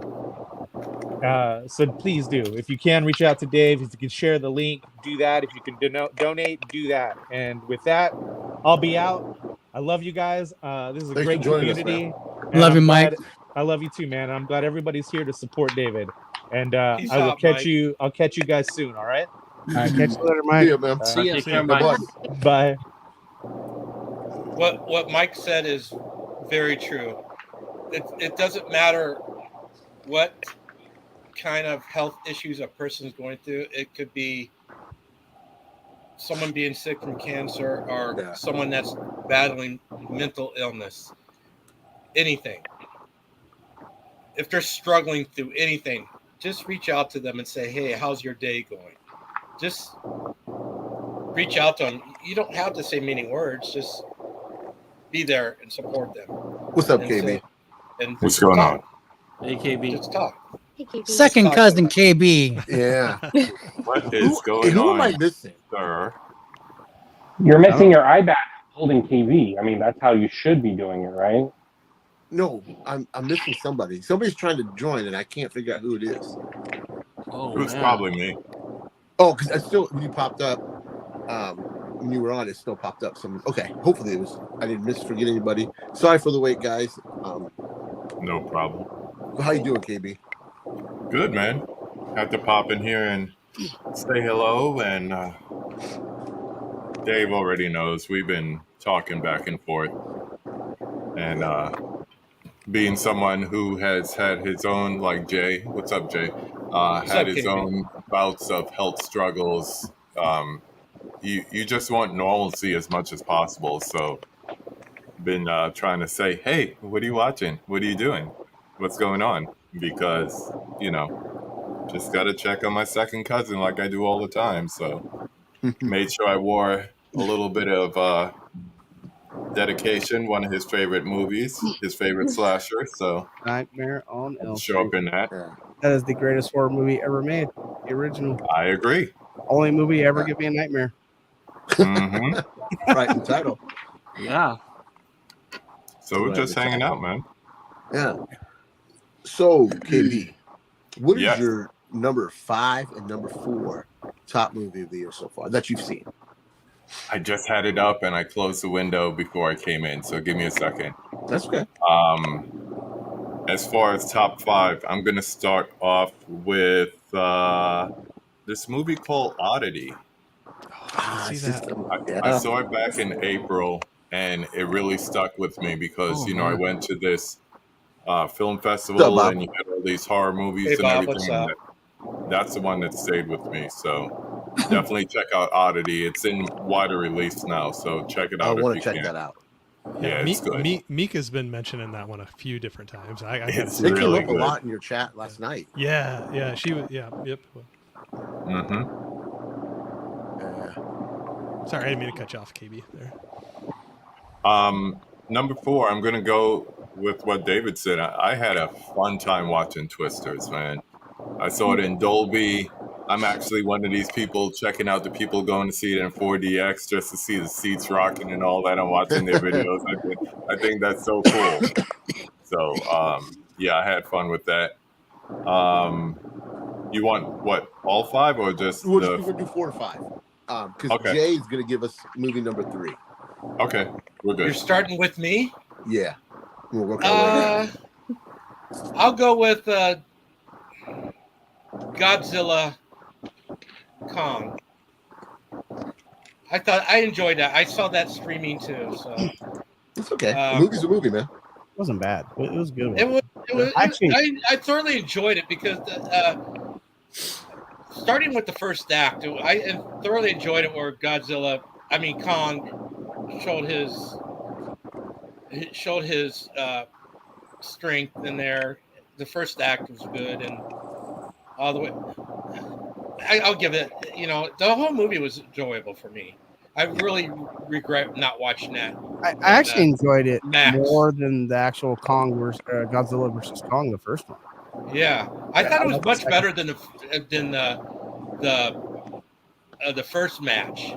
I agree with you on that. I thought the first match didn't hold up as well as the second one did. Yeah. All right, John, your turn. For number 3, so number 3 is a movie that I'm watching, and I even talked to Dave and his wife Leona about how it's hard for me to watch this movie. I just thought it was just too much CGI for me. I don't know if I can watch it. And then I sat down and watched it, and I watched Furiosa, and that movie was fucking good. That movie was fucking good. I was like, wow, I've been hating on this movie for a year. And then I watched it, I was like, oh my God, this is a good movie. Was it Mad Max Beyond the Thunderdome good? No, it's not. It's not Road Warrior good, but it was better than the last one. It was a lot better than the last one. And I love the actors in it. And actresses. I love the main character. She ever since Queen's Gambit that she was in, right? Uh-huh. Yeah, ever since I've watched her. She's good. Anna Taylor-Joy. Yeah. I was like, oh. Okay, Corey, what about you? All right, maybe I'll pull another one that people haven't heard of again. But like I said, not a brand new movie this year, but first time watch for me. But I was getting a little bit of a kick to go dig into Mads Mikkelsen a little bit more in some of his films because I really enjoy him. And one that was recommended to me is called Another Round, and I really enjoyed that one. It's an interesting one because it's one that goes through a lot of real life struggles, but it also is an interesting look and take at alcohol and its involvement in our life. Anything from celebrations to coping to, what have you. I thought it was a really interesting take, and the whole movie. There's triumphs, there's heartbreak, there's, rebirth, basically. Like towards the end of it. So it felt like real life, and it had a lot of emotion through it. And like I said, I really like Mads Mikkelsen, and I like digging into some of his other films, and I really enjoyed that one. But it's called Another Round. It's a foreign language film, so if you're good with subtitles, it was an enjoyable one. Oh, nice. Cool. Okay. They're remaking that in for American audience right now. What's that? They're making that one. They're redoing that for American audience. That's supposed to come for real? out I didn't know that. Oh. All right, Evan. What's your number 3? Okay. If you know me, I love documentaries. I love music documentaries, and I love Celine Dion. So my number 3 is I Am Celine Dion. Can't go wrong with it. It's on Amazon Prime. And what I love about a good documentary is how honest especially if it's about a person, how honest they're going to be. And the fact that she let some of the stuff, like her having her attacks and what she's going through and her struggles and her unwavering love of singing and it didn't have to go much more than just her life. And that's what was amazing about the documentary. It was just an honest portrayal of this part of her life. And it didn't knock her for being rich and having all the doctors. She goes, I'm privileged for having that. And she talks about it, but also because of her privilege, she gets to share the story and move research into this for her disease and stuff like that. And I thought it was just great. And it's amazing how far she's come, especially if you saw her open for the Olympics and that she works through that and working with her voice. It's just a great documentary. I don't think you need to love her music just to enjoy the documentary. It's about a person going through life. So, yeah. Celine Dion. I'll have to look into that one. I can't say I'll add it to my watch list, I haven't watched it because it was Celine Dion. But the way he puts it, it makes it interesting. Haven't told it to me. But I might have to watch it. You know? Yeah, I know, right? Okay. Bob Blu-rays just asked me if I put this movie on yet, and this is my number 3, Daddy-O, with Sean Penn and Dakota Johnson. I had never heard about this movie. I just went in, I was bored, had a couple hours to kill. Ended up loving this film. It's about 2 people taking a cab ride. Sean Penn is the cab driver. Dakota Johnson is the person in the back. And they're just talking about life. And man, was it good. I highly recommend this movie. It's worth seeing, I think. I think it's on streaming now, or VOD now. But yeah, definitely check this movie out. I don't hear anybody talking about it, really. I was like, man, I haven't heard about this movie. Yeah, I missed it's it. pretty good. What's the title again? Daddy-O. Daddy-O. Daddy-O. Sean Penn. I like Sean Penn, so that's kind of weird that I grew up with this guy. So kind of weird. And it's a 2023 movie. Yeah, it hit theaters this year. Yeah, it's worth late seeing. release. Huh. I definitely highly recommend it. All right, KB. Rich, are they in the taxi the whole time? Yep, you're in the car ride the whole time. That sounds kind of boring. It does. Some of those movies turn out to be so great, though. Like, I mean, look at The Suit, where they spend the whole time in this guy in this guy's parlor. It was such a great movie. It's a great movie.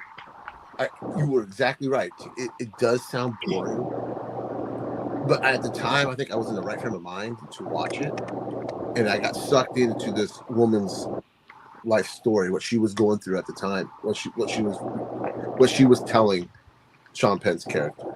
I don't know. I really liked it. Rich got sucked. Oh, sorry. Go ahead. I was just making fun of Rich for saying he got sucked into a woman. I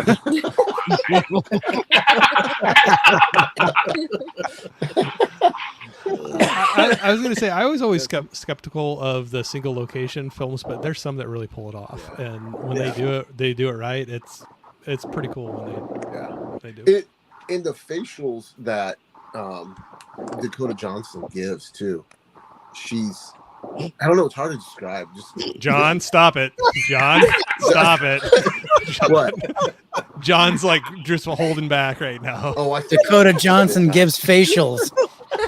The way she does her face and oh no! You got there. Keep going. He's not Karen. They're called expressions. You about made him choke. The expressions. Closer. Low hanging fruit. There we go. Oh my God. That's my number 3 pick. All right, KB, what's your number 3? Yeah, next I'm pandering to the host. So number 3 for me is Longlegs. I saw it early enough before everybody started lying and telling people it was a horror movie.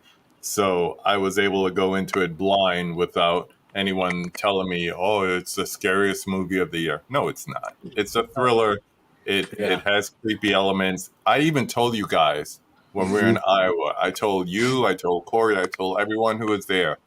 It's creepy. That's all I said. I didn't say it was a scary movie. I didn't say it was a horror movie. I said it's creepy. Yeah. And if you went in thinking it was a horror movie and you were disappointed, that's on you for watching trailers and believing people.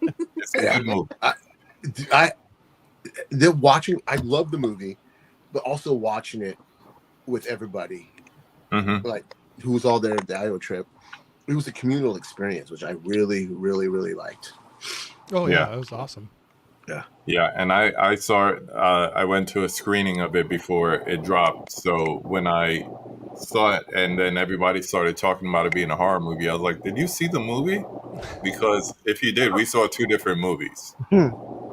Go into it blind; it's a good movie. Yeah, I agree. What was your number 3, Tiana? The outfit's a good one. Yeah, I did like the outfit. The outfit is great. That's the movie I was thinking about, but for some reason, The Suit is what popped out of my head. Oh, that's the one you were talking about, the outfit? Yeah. Oh, yeah. That I agree. That is a good one. It's got, that's a good one. Single location movie. It's a great movie. Yeah. I remember Dave talking about that one, and I haven't watched it yet. Oh, dude, you gotta The watch it. Outfit, Loft is another one. He's just in his car. Buried, that's another one. There's a lot of single place movies that are really, really good, T. You should check it out. If you like Ethan Hawke, Uma Thurman, right when they got together, it's called Tate. It was an independent film. And I was one of those back in the day, you're walking through a rental store and you're like, oh, look, there's these actors I like. And you just rent it, and it was amazing. They're in a hotel room the whole time. Which movie is this, Evan? Turkey. Don't eat that. Oh, nice. It's old school. It's from the late 90s, I think. That was bad. I'm sorry. I didn't mean Are you talking to me, Tiana? I'm not getting scolded. So Nobody likes Uma Thurman anymore. Oh, Tony just threw that up. I really want to watch that one. Last Stop in Yuma County. There was some talk about that last night too, and I really Timmy likes that movie a lot too. Oh man. Hey, David, could you send a link to Alex? My Instagram's all jacked up. I just sent it to him. He's got it. Okay. Thank you. I am gonna need someone to because Alex wants to come on and say hi to Jay or to David. Do we have 10? We got 10, right? Oh yeah. I mean, if you want me to, I've been on the whole time. I mean, no. I gotta go cook dinner for my daughter, so I was gonna give my last two and then bounce out. Okay. I'll let you guys decide. That way you guys can rock, keep the paper, community scissors. going. If you guys go cook dinner, just give your last two and bow out. I guess that's the smartest way to do it, right? Yeah. I'll just give you my last two for my top 5. Neither one of these are newer movies. They're actually older movies. Number 2, I'm gonna have to go with A Bronx Tale. Fucking love that movie. It's just great storytelling throughout the whole movie. Always love it. And my favorite movie of all time, I am, if y'all don't know, I'm a huge Notre Dame fan. Rudy Rudiger is Rudy's a great movie. It's just a fucking great movie. Joe Montana era back in Notre Dame. I mean, it's and I love true story movies. I just love true story movies. They of course exaggerate in the movie to make him look a little better, but little man gets out on the field, makes a play. Come on, man. That's just get you right in the field. Oh, yeah, the Steelbook came out recently too. What's that? The Rudy Steelbook. Yeah. I know. I gotta go pick that up. I don't own collections like Dave and you guys, but that's definitely one I want to own. Rudy was the very first character that I ever saw on screen to be dyslexic. Dyslexic, yeah. I didn't even think about that, but that was when people weren't even talking about dyslexia. It kind of became a big thing right there. I'm dyslexic, so that was a very key point. When I saw that movie, I was like, "Holy cow! There's someone else out there." It's like me. Relate. Yeah. The only thing is, I was freaking tall, so I wasn't. I've been 5'10". I'm 5'11" since I was 10 years old. So I'm like going, I didn't have that issue, but such a great movie. But yeah, that'll round out my top 5. And before I bow out here, Dave, I've known you longer than I've been alive, almost longer than I've been alive. That's not right. More than half of life. But it is possible. I might know Dave longer than I've been alive. Since I was a fetus. No. But more than half. My dad's ball sack. I've known Dave longer than 3/4 of my life. I've known him since he was 18, 19. I was like 12, and it's even though the greatest thing like about what happened with growing up with you and then disappearing, we both went and just kind of separated, went our own separate lives, and then we pop back up and start doing fucking shit together all over again, like fucking we never missed a day in between there, and like 15 years had gone by, longer than that. And you're not just my best friend. You're my brother. If blood or no blood, you're my family, and I think about you every day. I don't do a lot of prayer, but I have been. But I know if there's anyone out there that's gonna beat cancer's ass, a little white tiger on it, it's gonna be you, bro. It's gonna be you. And just like everybody else is saying, if you can't give, at least share. That GoFundMe. The more it's shared, the more people experience Dave's journey and be able to help him along the way. And doing things like this, man, as much as I miss doing our show, it's fucking great getting on here and just fucking bullshitting and seeing you. When things get better, I'm gonna come back out there. And we're gonna go do that trip that we planned when all this shit started. So, yeah, because we gonna do that trip. Might have to expand on it a little bit. We're gonna do that trip. But I appreciate everybody here that's shown up for Dave. That just fills me up inside, honestly. Seeing the support and you guys supporting my brother over here, because the man deserves it, because he's always been there for everybody else, and that's just who Dave is. So I love you, brother. I love you too, man. I'll talk to you soon. I'll probably talk to you tomorrow. But get some rest, and don't forget, guys that are still up in here and the people that are coming in, give Dave as much shit as possible. Oh yeah, because he deserves that too. Oh yeah.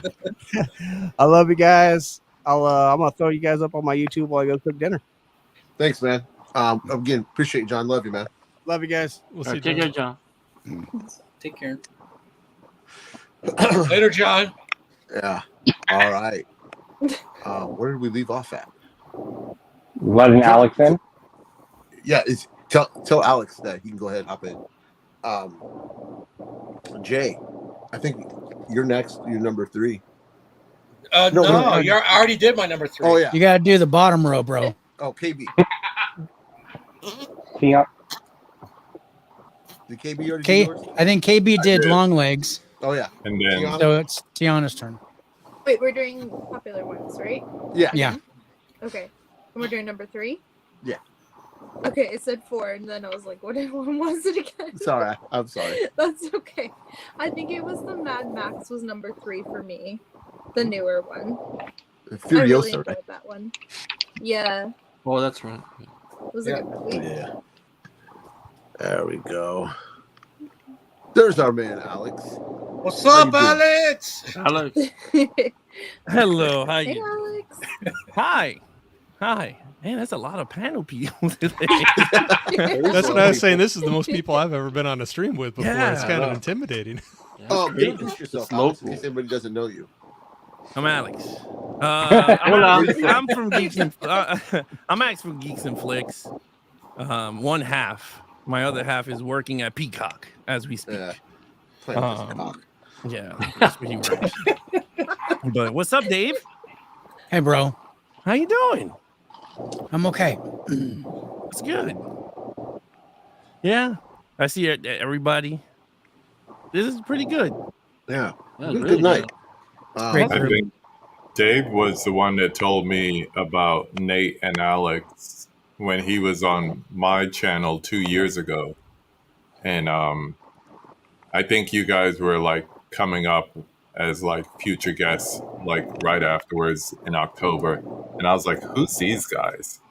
And then, watch the channel and everything. And then I think it was just last week, Nate was in a Mega Mike stream and I was like, oh, we got to have these guys on. So I'm going to have Nate on and open invite to you, Alex. once spooky season and all that's over, we got to get you on as well. So yeah, nice to finally meet you in a live stream.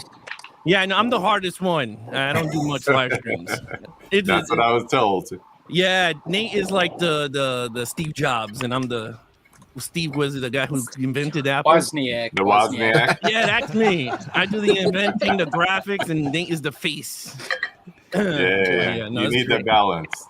Oh, no, but that's cool. See, Evan, Jay, How's what it the hell are you doing here, Jay? I was just talking about you earlier. We were talking about when I did that Stand Up for Cancer fundraiser. Oh yeah, we did like $500 or something. We raised for cancer. Yeah, I think it was close Yeah. to that, and I did the Yeah. barbecue at your place for the chicken wings. Yeah. So what's the topic for tonight? Oh, top 5. Right now we are in a year. we're in the midst of giving our Third. top 5, but we're on number 3, right? Yeah. So Dave, what's your number 3? Okay, for my number 3, I'm going all the way back to January.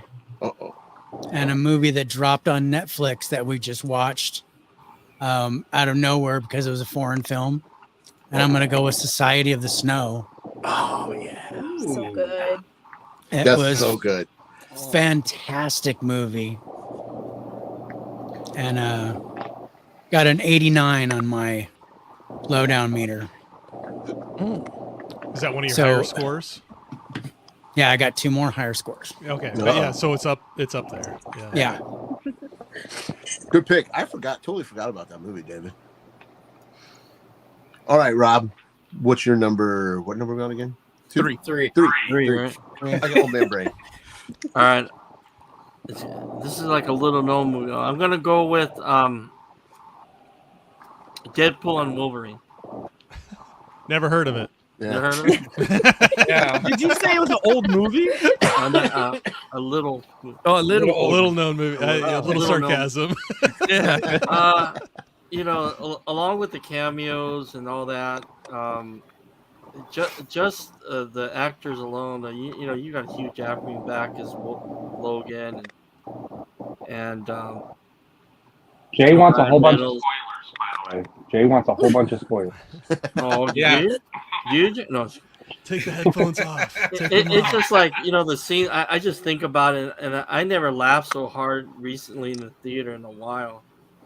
And it's not the best MCU movie out there, but it's like the 2 hours just flew by, and I'm not gonna say if you stay for the post-credit scene, it's like kind of bittersweet. If you know those who've seen it, I like that. I like that. Damn it, Rob, you're ruining it again for me. I didn't Wait, I didn't the think movie's of it. been out already. Yeah. The spoilers has been like all over the place. So that's my number 3. I'm just messing with him. Can I ask though? Were you a huge fan of the originals, like going up through Endgame? Were you a fan? With all of the original MCU movies? I was, yeah. Yeah. So did this? I'm just curious. Did this feel like a return to form? Like, was it a breath of fresh air for you to see this movie? And like we say, I don't want to spoil it for Jay, but Yeah, but I mean, Spoil it, man. Maybe I'll get out of my ass and go see it tomorrow in the theaters. I don't know. Yeah, you got to, man. You got to. I actually haven't seen it yet, but I heard a lot of people that said they were the huge fans of going all the way up through Endgame, that they were just like, thank you. Like, finally, this movie came out, and they felt like that was kind of a return to form. They But did a good I didn't know if job. you felt like that. Yeah. They did. They did a good job. in setting up everybody back to the theater. Like Ryan Reynolds did his justice, like making fun of all the crap ones, while this is bringing the fresh air to like the new people. Especially the fight scenes, especially between, Logan and Deadpool. That was it's funny too, but it's pretty brutal too. Yeah. The rated R, I think that's what it is. I think the rated R, and then all the blood. I mean, when you see Wolverine, you got to see blood. But X-Men 1, 2, 3, Last Stand, Dark, he wasn't even in it. But I'm just saying, like, all those don't show blood. Even Marvel movies don't show blood. Captain America hits you with a 200-mile-per-hour shield, and you're not bleeding. Like, think about it. He bounces it off the walls, it dents the wall, it hits a human, and they just go, like a And I video think, game.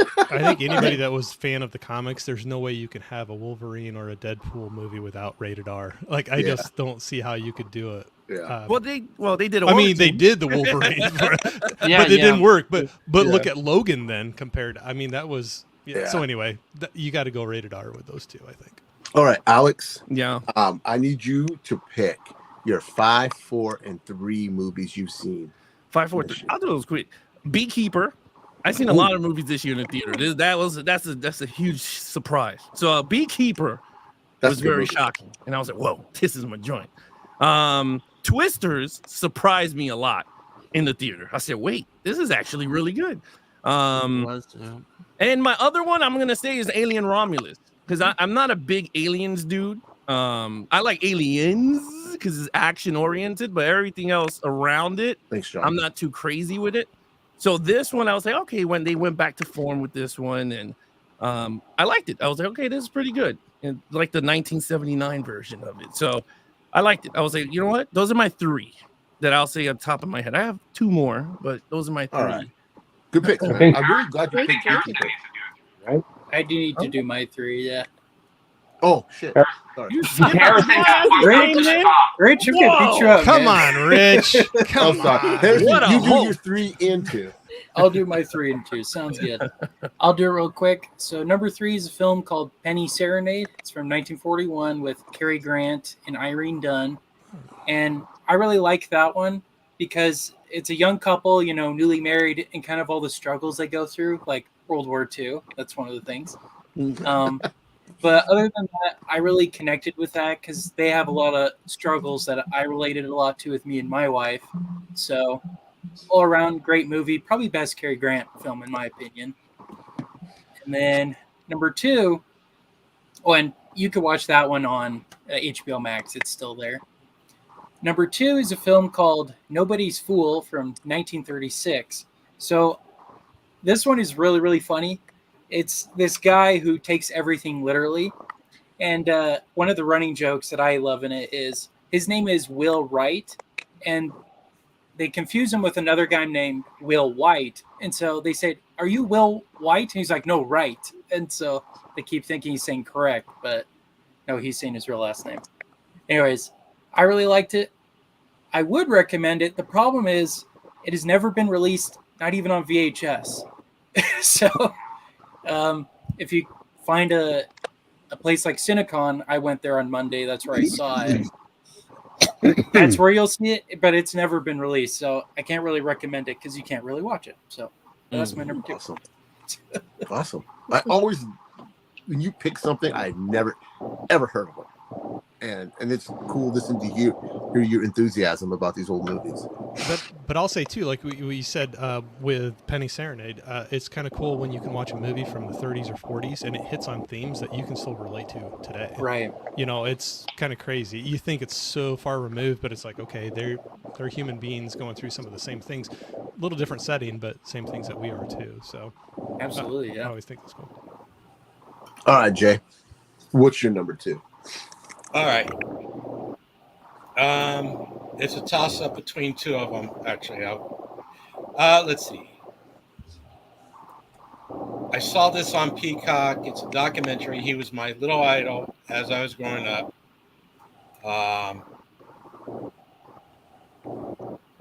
Nah, I can't do it. I was going to joke around and tell you.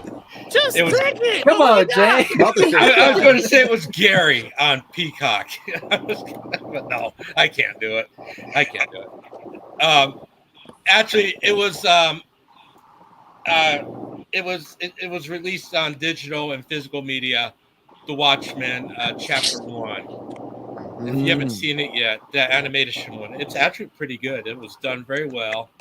It's true to the comic book art.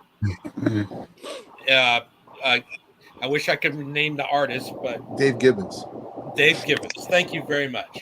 I went back and I saw the graphic novel, and they did do true to the Dave Gibbons comic book art and to the story. I can't wait for Chapter 2 to come out. It was really good. The voice acting was good. I know some people were a little bit upset that it was not 2D animation versus being 3D animation, but I had no complaints about it. I thought it was well done, and the storyline was good. I think it's a lot better than the original movie itself that was done by oh God, David. You know who I'm talking about. What did you say? I missed what you said. The original movie. I thought it was slightly better than the original movie itself. Oh, Zack Snyder. Zack Snyder's take on it. I'm sorry to butt in, but I'm gonna have to sign off, you guys. All right, man. Thank you again, bro, for taking. It's been great. For my number 2 is Civil War. And my number 1 is Dune Part 2. Oh, Heck yeah. I love you Hey, guys. man. Thank you Love so seeing much. you, man. My prayers I to love you, David. bro. Take care of yourself, man. Alrighty. Love you, David. You take care, man. Take care, David. We love you. Oh shit. Wait, that Jay, was you under- talking about Watchmen, right? Because you Yeah, said the Watchmen. Watchers. I was like, well, who the hell's the Watchers? They mean the Watchmen. Yeah. Watchmen. DC Watchmen. Now we're in the same page. I was like, what is he talking about? I thought he was talking about the Keanu Reeves movies where he was a serial killer, The Watcher. That's what I thought too. I was like, he's talking about My apologies. Watchmen. There was a movie this year called The Watchers, so Yeah. Watchmen Chapter 1. There the you animated, the animated that came this- out. Just It hasn't come out on last- physical yet. It did come out on physical because Oh, I it's already had out physical. I knew it was on VOD, but I didn't know. Yeah, I have the physical for it. I got it Oh, okay. just a couple weeks ago. Is it on 4K? Is it on Yeah. 4K? They have a Yes. 4K and Blu-ray. Oh, 4K. Yeah. Yeah. I don't know if it'd be worth buying on 4K though. They split it up into 2 chapters. Mm. And it stays true to the like Rich and I were just saying, it stays true to the Dave Gibbons art and the storyline by Alan. Oh my God! Alan Moore. Alan Moore. Yeah, Alan Moore's storyline, and not like how Zack Snyder's changes. He changed a lot of the storyline in the movie, but this one stays more true to the graphic novel. So yeah, I didn't know that. If you are a comic book fan and read the graphic novel, you could see the comparisons between the two. Yeah. All right, Corey, what's your number 2? Oh man, this was tough because I have a few different ones, and like I said, not all were released this year. But I'm gonna go with, and believe it or not, this was one people couldn't believe I hadn't seen before. But I'm gonna say Super 8. That's a great movie. That is a good movie. I never seen it. Oh, okay, thank you. I wasn't the only one Nah, then, because don't worry, I got so much grief for that. What do you mean? I have this whole list. I joke about that. I have the I can't believe you haven't seen it list, and that was one that was on there. I loved it. I grew up. I love sci-fi. That was like kind of my growing up as a kid, and I still love it a lot. So it ties into that. There's a lot of elements that go into the love of filmmaking and movies, and so it kind of hits on a lot of different levels with it, and it has a great story too. And I'm not embarrassed to say, towards the end, there's some things that happen that kind of hit close to home, and choke me up a little bit at the end of it too. So you got sci-fi, you got love of movies and filmmaking, and you got an emotional touch to it, and it's a great movie. I really enjoyed it a lot.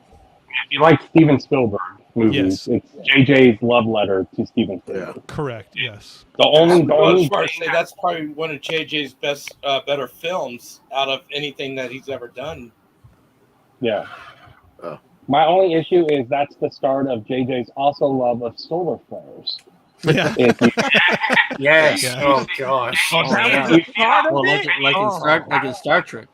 Yes, but it's so bad. There's only one scene. It's in the middle of the night, and you have this big, huge solar flare that goes across. And go, how is your camera doing that in the middle of midnight? But hey, it's there. All right, Evan, what's your number 2?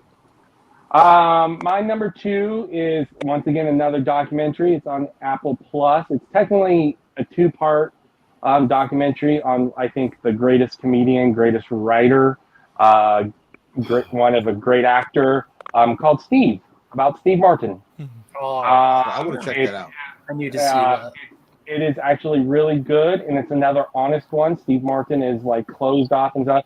And my favorite line is that no one actually really knows who Steve Martin is.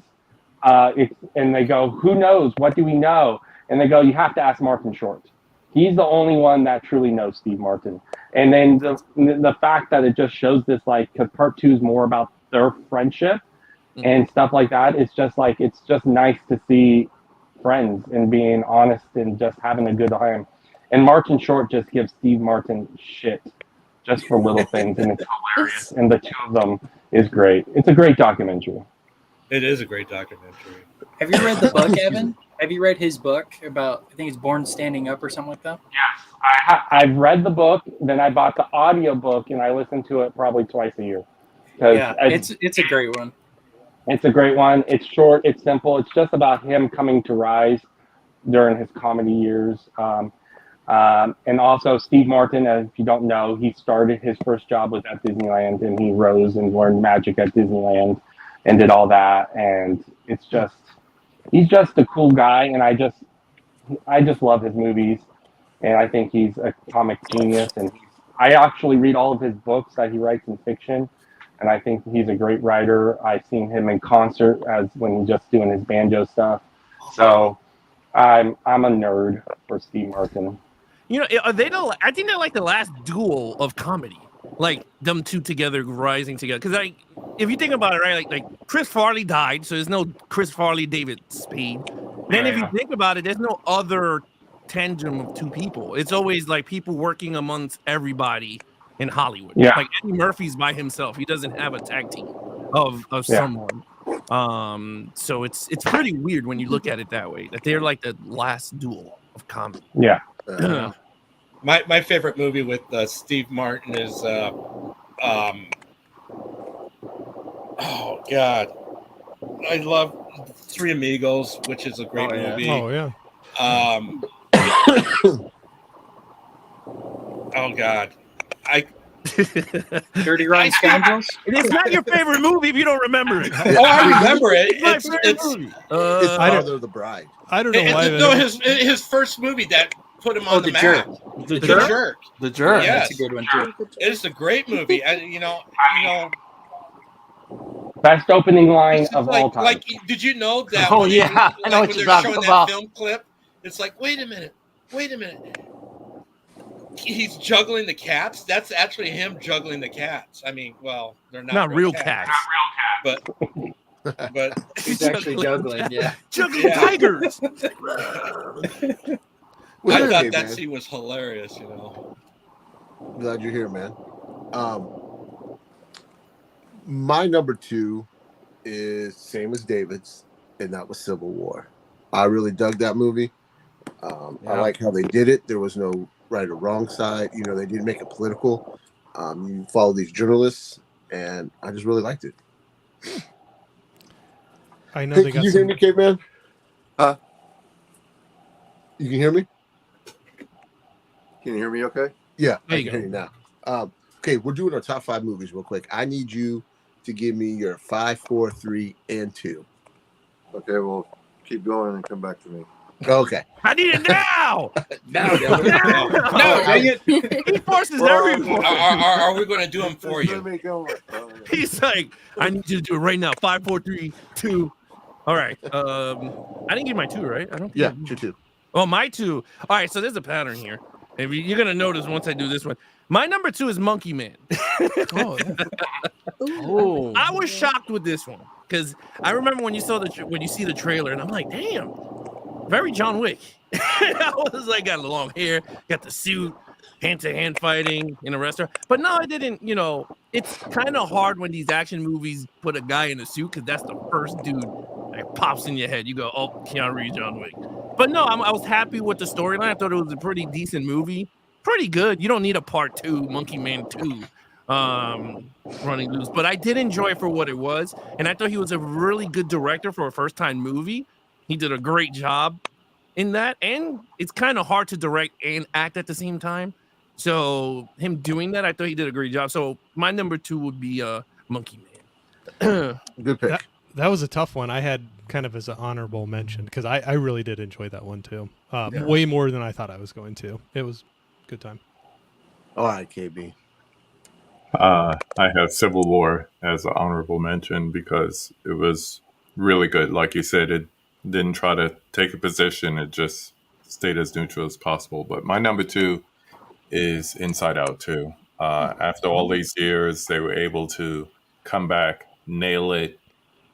I once heard someone say that if they had this movie in the 90s, you'd grow up with a lot less, neurotic people as far as like having anxiety issues because they'd have a model to look to in this movie. So it was good. I took my daughter to see it. I took my wife to see it after I saw it myself individually. Good sound, good story, and not as good as the first one, but right up there. So Inside Out 2. I was going to ask you that 1 versus 2, but I haven't seen the second one yet. But I was curious what you thought. The first one had too much research that went into it with like psychologists and all that stuff, and they did the same thing on the second one. But it was, once you've had that experience once, it's like you do it again, you have to do it different, but it'll never be as good as the first one. So, but man, that one hit, I think, way harder than they thought in the box office. Oh yeah, 1.6, 1.7 billion. It's insane. Yeah. Inside Out 2 is technically the first of Bob Iger being back and allowing the creators to be in charge. Because, and if you don't know, Bob Chapek made every storyline go through one guy. That was his big change. He got rid of all the heads. He goes, you're no longer making decisions. You have to make this to one guy who was just in charge of like Disney, like stores. He was in charge. And so when Bob comes out, he goes, no, your guys make your decisions and you only come to me when you have problems and you need help. But you guys do the day-to-day, and as you can see with Pixar, and then you see with Marvel, you're starting to see that fruits of that.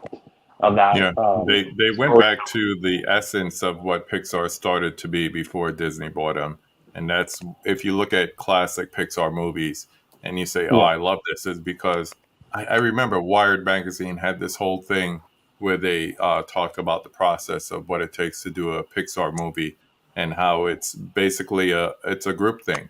And, anyone can just trash your movie at any point. They could be at the point of doing previs is done and they're ready to do like rendering, and a story can be tossed. So having one person make that decision is kind of hard when you're so used after all these years of doing it as a concerted effort between this group of people. So I'm glad they're getting back to it. It shows in the work. Well, they got to bring that leadership to Star Wars, because Jesus Christ, I don't know what the hell is going on there. We ain't going there. We are not going there. We're not talking about the acolyte. That's a stream for another night. Multiple.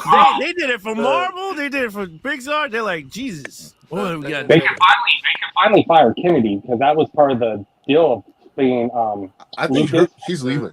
Huh? Yeah, because George Lucas, when selling it, said Kennedy has to be in charge for so many years. Yeah, that was her part of the deal. up. And so her contract officially.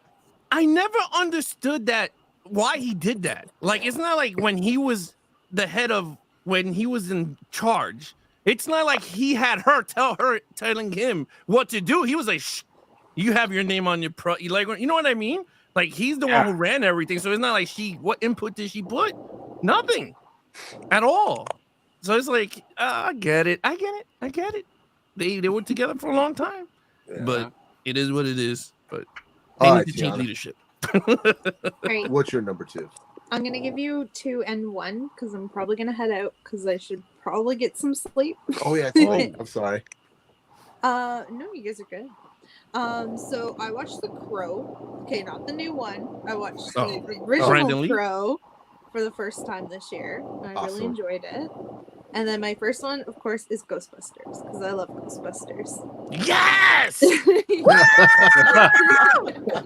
Yes! The Frozen Empire, or which one? Well, all of them. All but of them. Frozen Empire. That's cheating. That's Well, cheating. All right. After I was like, wait a minute. I don't get excited for Frozen Empire. I don't want people to say that. But she said Ghostbusters. I'm happy. I'm good. You said all. That's cheating, Tiana. I'm gonna call No, that. it's No, not. We'll let it slide. That's when you just sign off. Don't listen to them. Just sign off. I'm right. I'm wrong. Tiana, thank you for joining girl. us. Yeah, thanks for having me, guys. we appreciate I'm you. just gonna put the babies to bed. It was good seeing you. Yeah, Good thank to you see for you being here guys. tonight. It's Have a a mess, great night, Mama. everyone. See you. Bye. Good night. All right, Rob. All right. What's your number 2?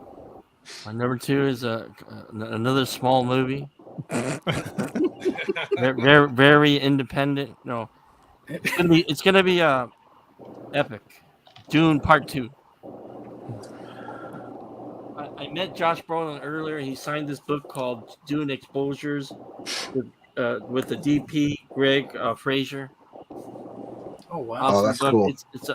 It's an awesome book behind the scenes of Dune and all that. He has passages and photos of Dune's the first Dune and Dune Part 2, and I met the man himself back in May in LA. Oh, nice. That's pretty cool. So I'm kind of impartial to that, but yeah, Dune Part 2. Dune Part 2 is your number 2. Yeah. Okay. All right, Caveman, you ready for your top 4? Yeah. Knox goes away. Knox goes away. That was pretty good. Directed by Michael Keaton. He needs to direct more.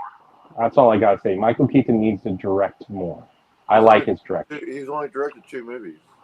And they've both been, I think, as a director, he needs to not be in front of the camera, go behind the camera, and I want to see what he does. 'Cause What's the other movie? What's the other movie he directed? He's an assassin in that one too. Married Yes. Gentleman. What is That's that? that one too. Hang on a second, I'll tell you. Like Married Gentleman. It's around Christmas time. Oh. It's a good one.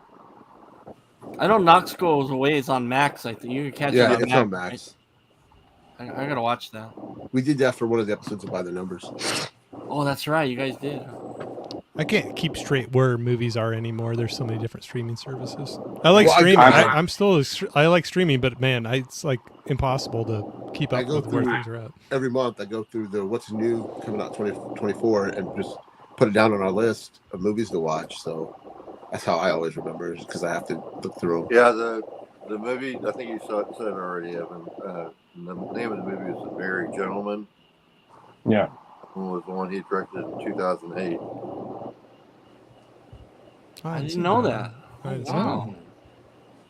Wow. But Okay. I think that this last movie that he directed, he got to do it as part of a deal.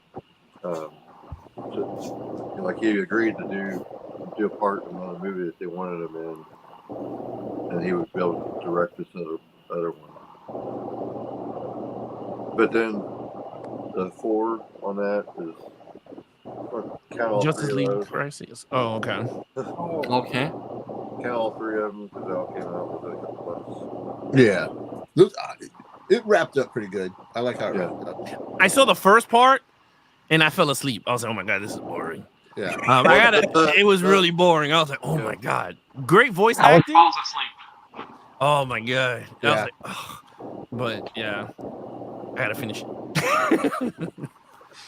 So then the third one I saw. Elemental. Elemental. And then the Union. The Union. I haven't seen that one yet. It's on Netflix. I Yeah, think. it's a Netflix one. Yeah, with Marky Mark and Catwoman. Holly Yeah, Berry. Halle Berry. Yeah. Marky And that Mark. was your 4-5. Sure. 5, 4, 3, 2. Yeah. All righty. All right, Harrison. Start with you. Number 1. All right. Wait, did you just talk about Halle Berry being Catwoman? That's what you recognize her for? Yeah. I would say Monte Wait a second. How about Storm or no? Maybe Harrison's not? gonna be like Monsters Ball. Oh yeah, Monsters Ball. Mhm. Harrison's movie's gonna be like, well, I saw a movie from 1925. I wish. For Soul. I think it's gonna be Metropolis. Metropolis. No, I wish. I'll do two honorable mentions first. Dune Part 2. I really liked that, but I think Part 1 was better personally. I also listened to the book for the first time this year. That book's a trip, man. If you haven't heard that movie, that book is crazy.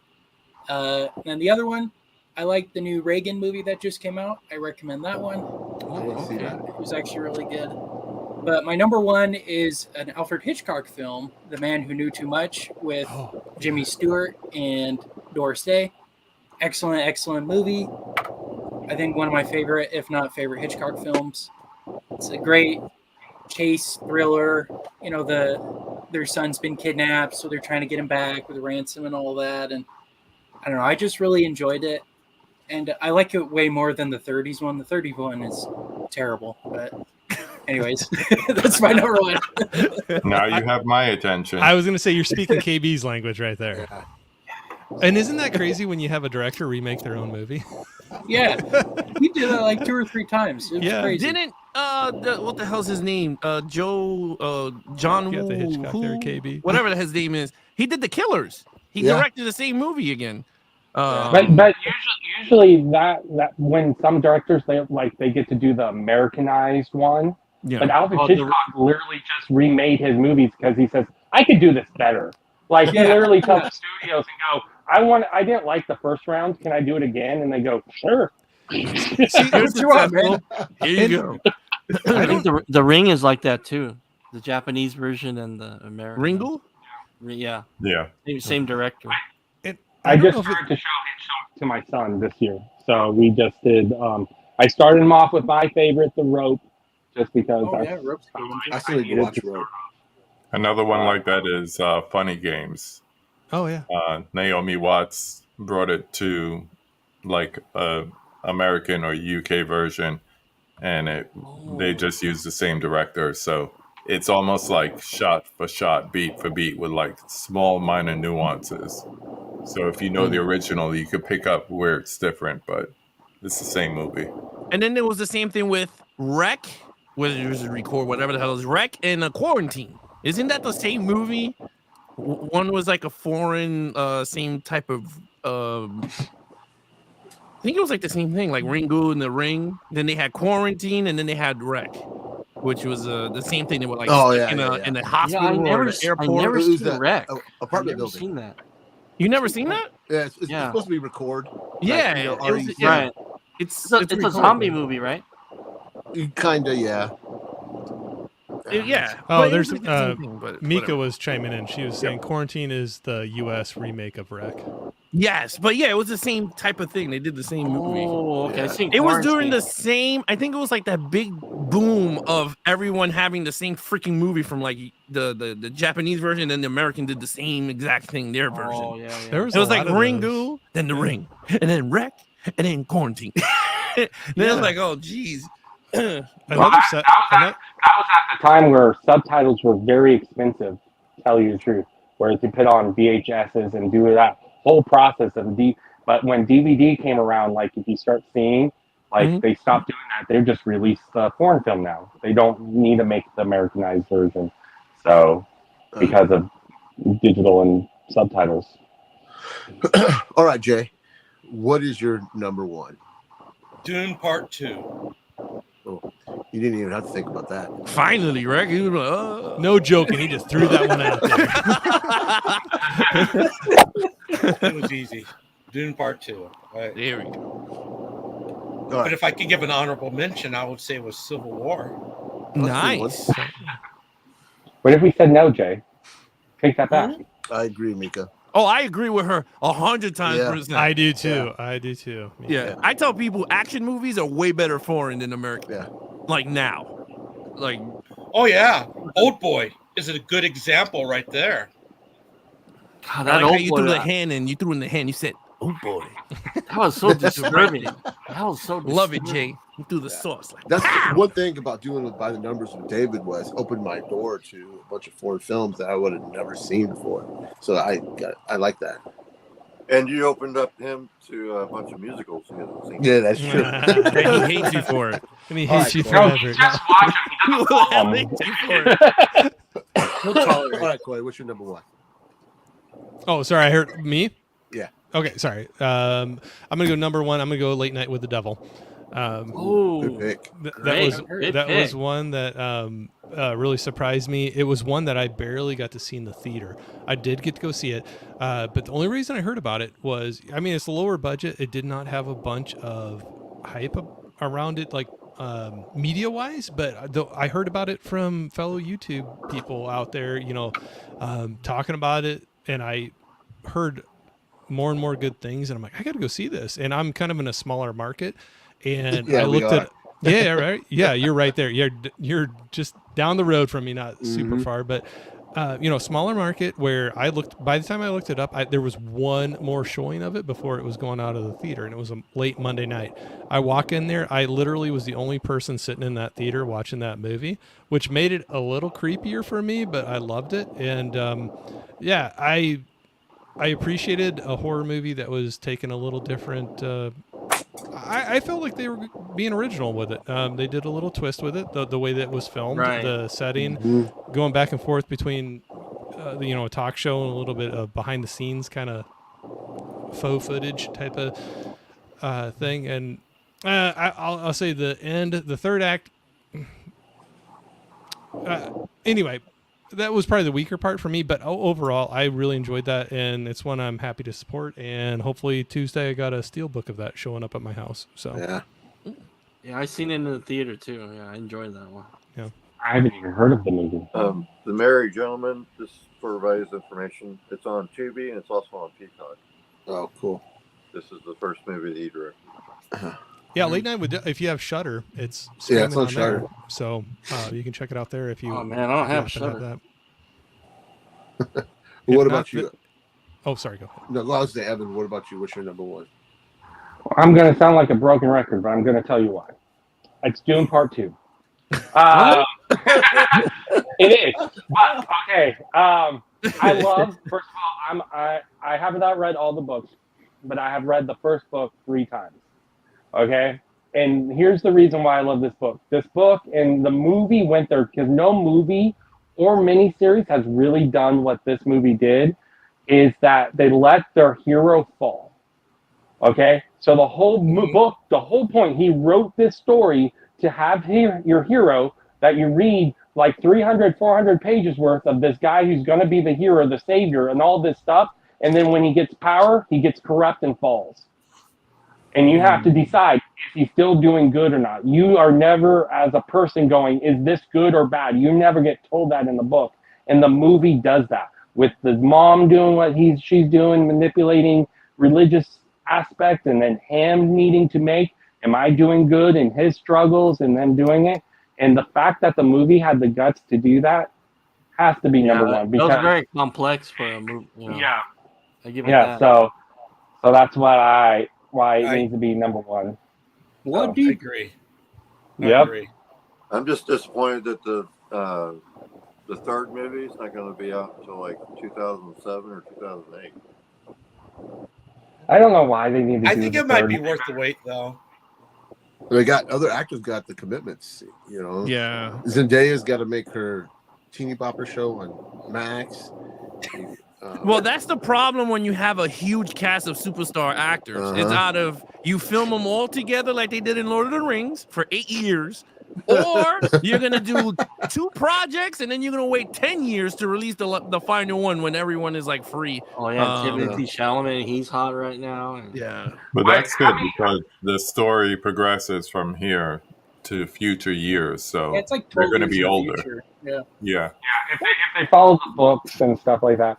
My thing is, who was disappointed when they went to go see Dune and then it said Dune Part 1? They're like going, wait, am I not getting a full movie? Because I had no clue it was going to be a Part 1, and I knew HBO at the time or Warner Brothers did not okay Part 2. because all those Right. actors were not doing. I'm like going, holy cow! Couldn't believe that we were doing a part one. I was a little pissed about that. Well, they Just like Horizon Chapter 1. I was just about to say that. Poor It's a Kevin. roll of the dice, but if you know it's going to be popular, you take that risk. I knew that Yeah. they couldn't pack everything into one movie. I knew I that agree, because Mika. there was so much stuff from the book that they couldn't pack it into one movie. There's no way they I could. would agree, but it wasn't like Lord of the Rings where you know, oh, we're getting one movie every December for 3 years. They literally say, here's Dune, here's the Dune movie, and then when you go to see it, it says part one. You're like going, oh, this is not going to be a full story.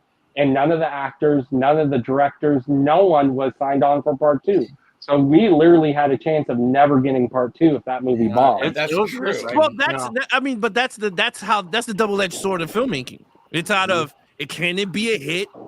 If it is, you get to see a sequel. If it's not a hit, oh well. And there's tons of movies out there that has like a sequel potential, but it just flopped. They're not gonna give money. Everything's about IPs now.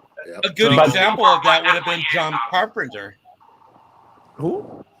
A good John example Carpenter? of that, John Carpenter, because there was supposed to be a continuation of John Carpenter, which John Carpenter what? Yeah, what are you The talking director? about, Yeah, No. what are you talking? John Carpenter what? wait movie? a minute. I'm trying to. I'm sorry. I'm not saying John Carpenter. Are you thinking of John Carter? John Carter. Yeah, that's it. Yeah. Oh, the John Bond. Carter. There was supposed to be continuation with John Carter, and unfortunately, because they had plans to continue the story with John Carter. Speak of the And- devil. Speak of the devil. There you go. All right. It's a good movie, man. I literally had to say I it, right? enjoyed it. John Carter was a good. I thought John Carter was a good movie. In my I opinion. actually- There we go. Look at that right there. Oh, there we go. I enjoyed John Carter for what it was. I actually I got a cat. That's on Disney Plus, huh? Yeah. Yeah. And sadly, it didn't do good at the box office, and It just be But It comes bombed- down it to bombed the- hard. Yeah, it comes Yeah, I down to heard, the yeah. story, like the story and the audience. Does the audience want to see this type of story on screen? Dune has a big fan base. It has like 30,000 books. So of course they're gonna draw those people. Harry Potter, they're gonna redo Harry Potter on HBO Max. That Terrible already idea. tells you Oh no. how Terrible idea. big it is. Are they? Yeah, each Yeah, they're doing a season is show. a book. So that's how they're doing it. It's like, I mean, the big advantage is that in the movies you're getting a 2-hour version, where now you're getting 10 episodes of an actual novel, so you might get more detail that you didn't get. But I don't know. But yeah, this is me. John Carpenter. I'm so sorry. John Carpenter. Did you guys hear about I was John like- Carpenter? John Carpenter's Mars. I was like, I like the thing. What are you talking about? I know. Yeah, but yeah, John Carter was a great.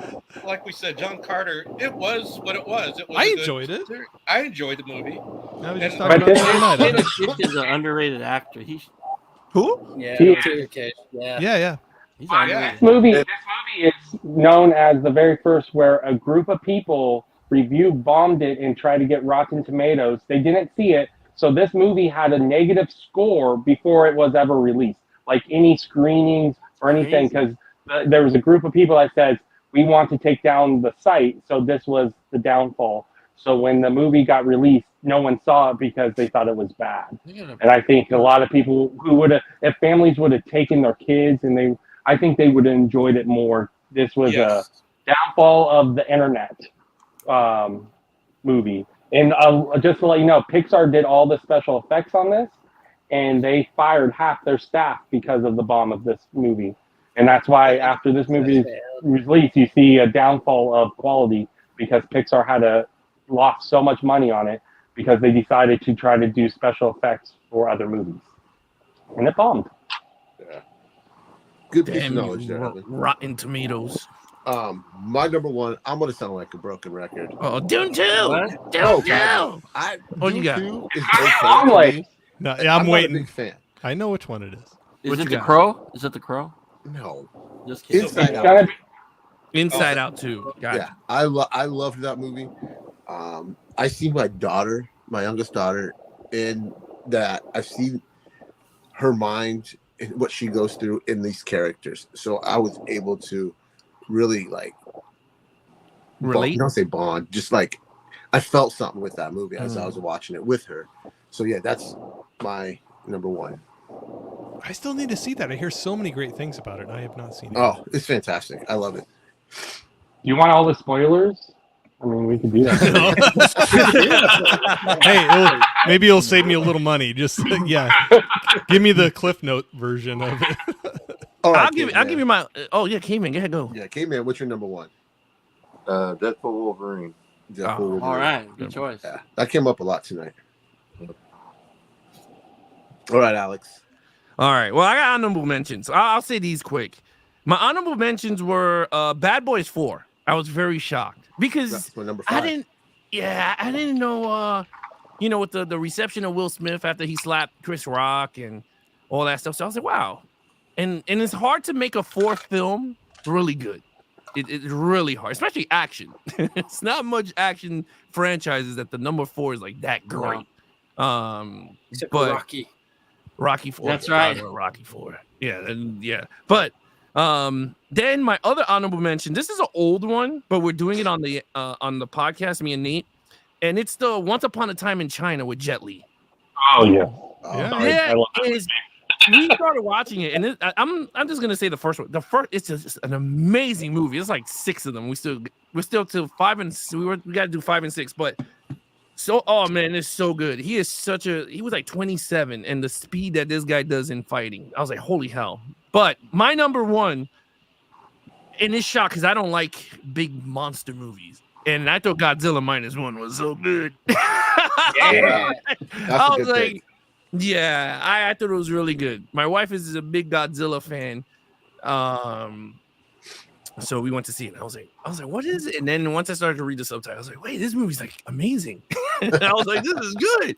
I thought it was really good. And the special effects for the amount of money that they made that movie, I was like, it should be a shame to a lot of the box office people. Yeah, America should be ashamed. Absolutely. Yeah. Absolutely. Yeah. Look what My they did with son it. loves that movie. That was on my short list. That almost made my top 5, but that was so good. I still want to watch the minus Black and color. white? Yeah, Me I too. want to see that. I want to see that so bad. I just watched it with my son, and my son is now learning. He wants to learn Japanese, so we got him online stuff at the moment, so he can watch it without subtitles. Oh, that's cool. Wait, you're teaching it in Japanese? Isn't it in Japanese? Yeah. No, I'm Yeah. saying you're teaching it some Japanese to watch. Yeah, I thought that's what you said, right? Yeah. Yeah. Oh, that's cool. That's awesome. Yeah. That's a tough one to learn. You got to, that's a good way to start it young. That before your mind is too set in your ways. I think that's great to have your He's big kids into start learning. Pokemon and all that stuff, and part of the other reason he says is the Japanese versions of Pokemon is released far earlier than for them to translate it into English. So he says that he can watch it faster. It's like, you go. If you want to learn another language to watch more TV, I can't stop you. All right. I give listens Japanese too, man. Yeah. I can speak it fluent. Really? Yeah. Nihongo wakarimasu. I'm not my son. I No don't know one's anything. going to challenge him on what he said. Yeah. I said I know how to speak Japanese. That's what I said. There you go. I have to speak Japanese to my mom, so. I'll make it quick. Dune 2, I saw it in Dolby, and I think my chest is still shaking from that. Also, I grew up reading the books, so I know that Hollywood has to open up when they do some type of screenplay or adaptation, but when you could open it up and also stick to the original source material, you make me a happy guy. So I did enjoy it for that reason. And that comes down to the credit of the writers and the director. Like, Yeah. And he's dedicated. Denis Villeneuve. Villeneuve is dedicated to this. Yeah. Yeah. Are you Did excited any for of the you- Ben did and any of you Gesserit go show? 40X? the what judgment? What? Did any of you go see Dune Part 2 and 40X? I saw No, I saw it in Dolby. That was enough for me.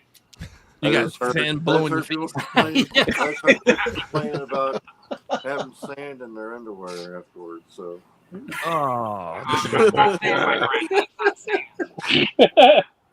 Now I was asking Katie That's if too he much. liked that HBO is coming out with the Benny Gesserit show, Mm-hmm. and so I didn't know because I haven't read all the books because I've been torn because I love the first one so much. I've been told that I'm gonna love like some of them, and then there's gonna be ones that I'm gonna just totally hate because of how the writing in and stuff. But the Benny Gesserit show looks really cool. So it's coming to HBO. Should be or fun. Max or whatever. Yeah. The one that I'm really shocked that they did a great job, and I read the first 3 books, is the Jack Reacher TV show. Because that is like that's beat fantastic. by beat the book. When I was watching the first season, I was like, wait a minute. If he goes here, and I told my wife, and she goes, please don't spoil it. And I was like, but if he goes here, they're going by the book. And when he did it, I went, oh, they're going by the book.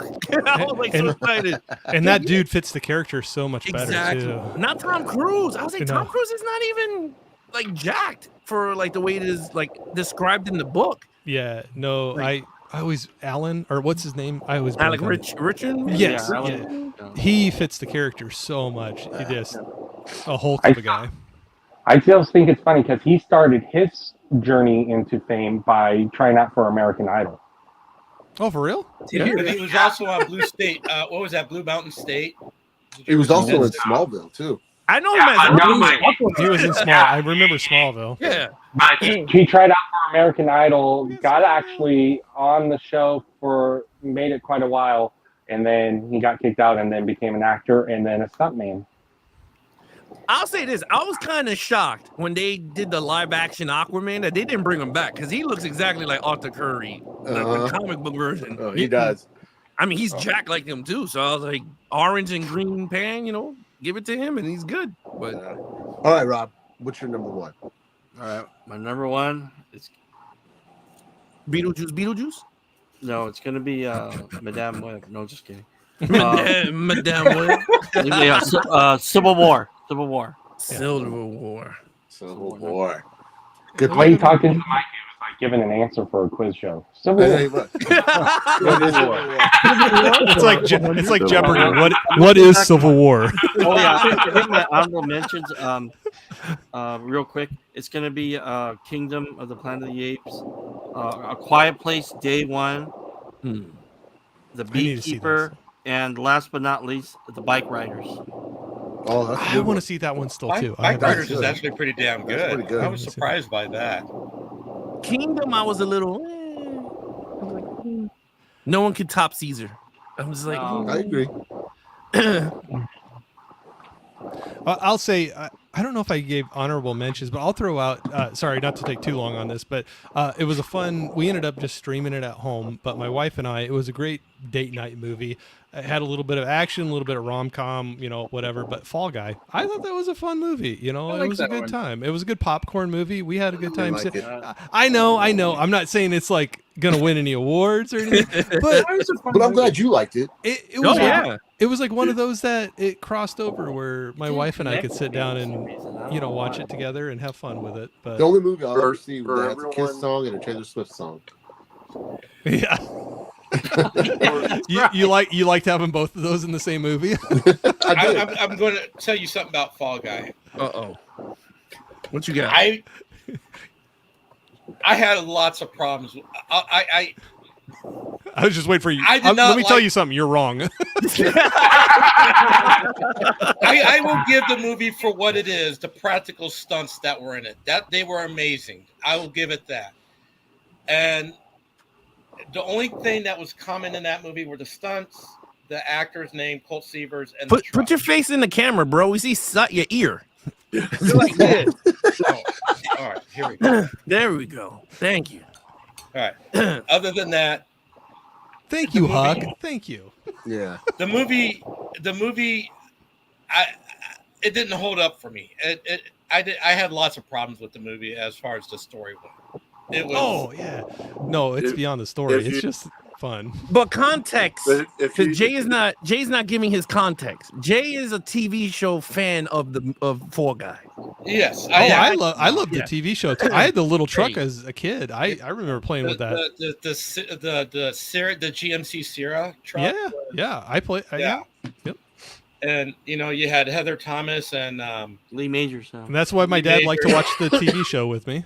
Yeah, it ran for what, 5, 6 seasons. It was 80s, but it had nothing to do with the TV series. No, it was a rebrand. Kind of just using the name, but There's other movies better depicting stuntmen like the stuntman with Peter O'Toole. I thought did it a lot better. Yeah, the stuntman, and Hooper with Burt Reynolds. Hooper was a great movie. I love Hooper. I think there's been a lot. But like I said, the practical stunts were really good in this. Yeah, movie. I thought they agree there. If you enjoyed the stunts, you need to check out there's a one season of the series for it's called Action, and it's just 6 episodes, and each episode is about one of the stunts that they performed in the movie. I saw that on Peacock. Yeah, and in the beginning of it, it starts off with talking about how the director is like trying to direct action or stunt people to be actors is part of it, and how he was worked with Keanu Reeves making the John Wick movies. It's the same guy. Oh, okay. So I see right here. So the first 2 episodes are showing. Right. Yes.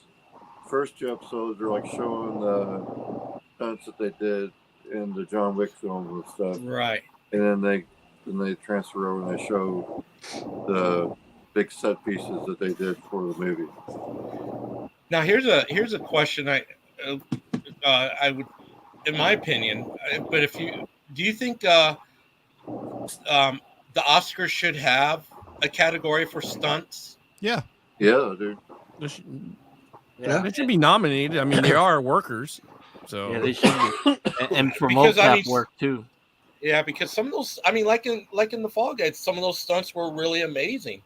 And they poke at that at the movie a little bit too, because I think there's even a line in there where like, oh, did you win it? Something like, well, there should be one, Yeah. There should be an Academy Award, but because they do put their bodies and they are the guys that are the core for of the movies, and without them, you wouldn't get some of the movies that we get with what they do, what they put their bodies through. And Steve McQueen really was a champion of getting that, and when he did Bullet and stuff like that. Oh, yeah. They didn't go for it. What was it, best stunt team? They could do best stunt team in a movie, and yeah, there you go. And it hires more jobs if you really think about it, because if you have that Oscar thing now more movies will be hiring more stunt guys instead of CGI most of the time. So I don't know. Well, and I'm not saying any of the others are not deserving of it, but look how many different aspects of the filmmaking that they do award and recognize in that. And there's some films where the stunt work that's in there is a huge part of what you're watching, that what brings you into that story, what wows you when you watch that movie. Yeah. If you do an award for special effects, you could do an award for stunt, right? Correct. Or for motion capture, mocap, maybe. Motion. Oh yeah, I mean they should have gave it to Caesar like months Yeah. ago. I mean that Andy Serkis got.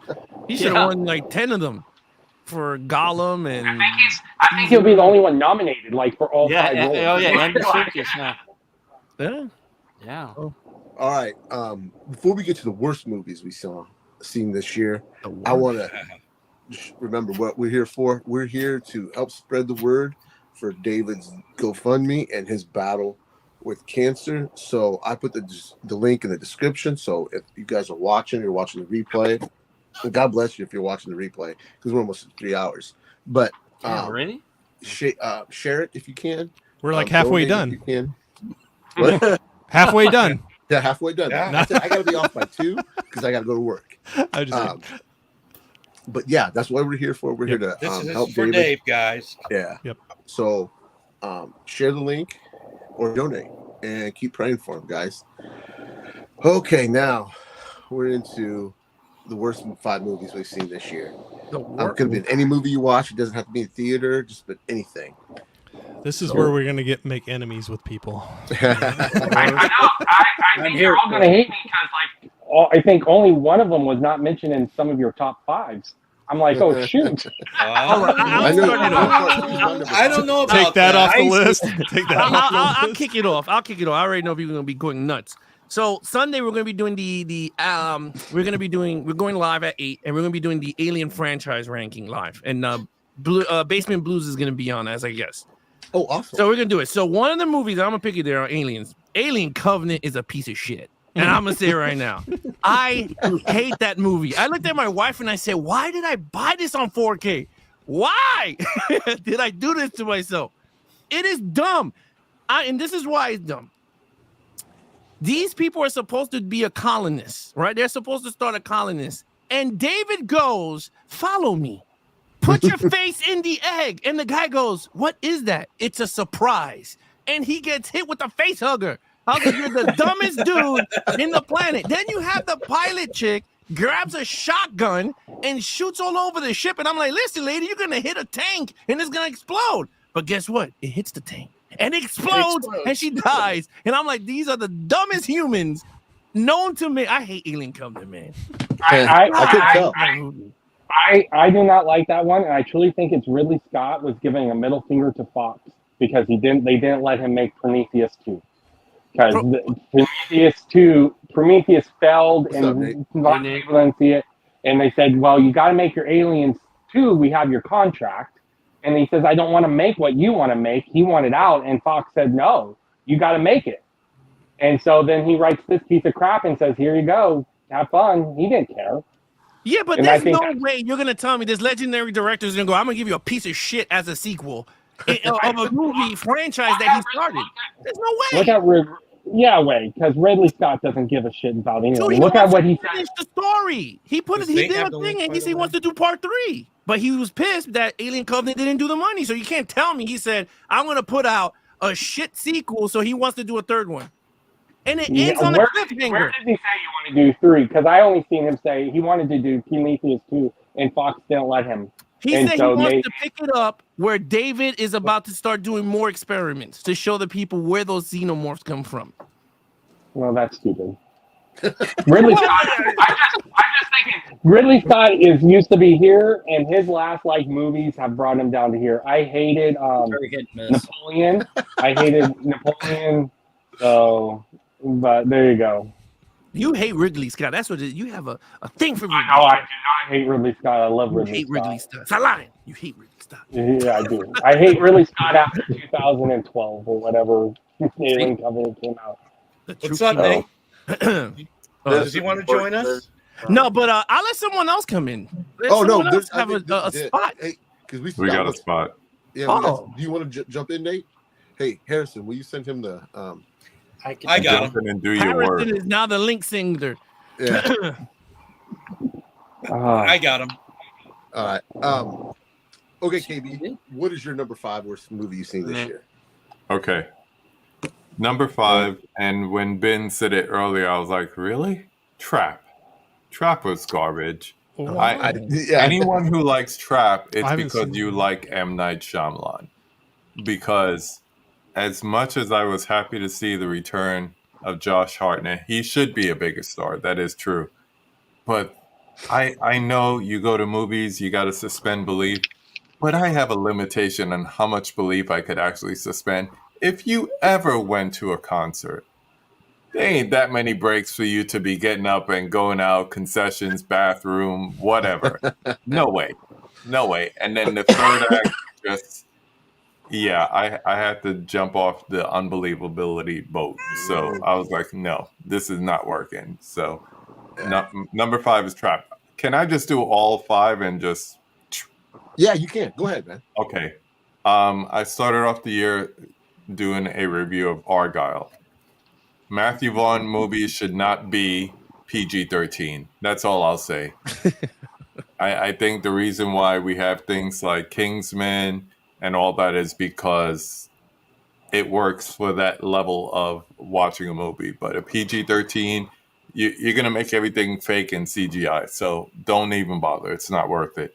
And a great waste of Henry Cavill. Come on, do better.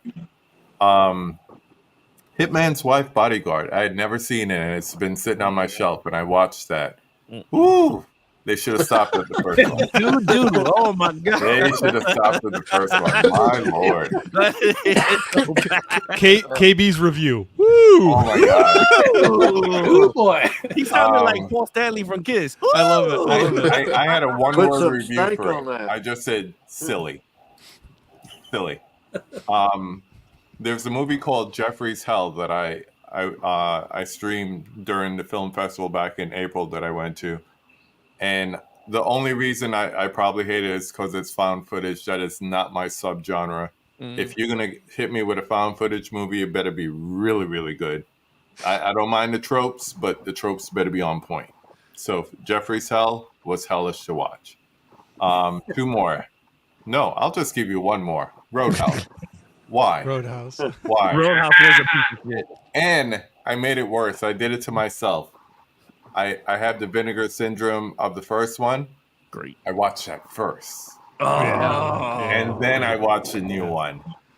And I mean, you're just begging for comparison at that point. So it was like, ugh. Rich is crying right now on the inside. Rich loves that I like movie. the Roadhouse. Favorite movie.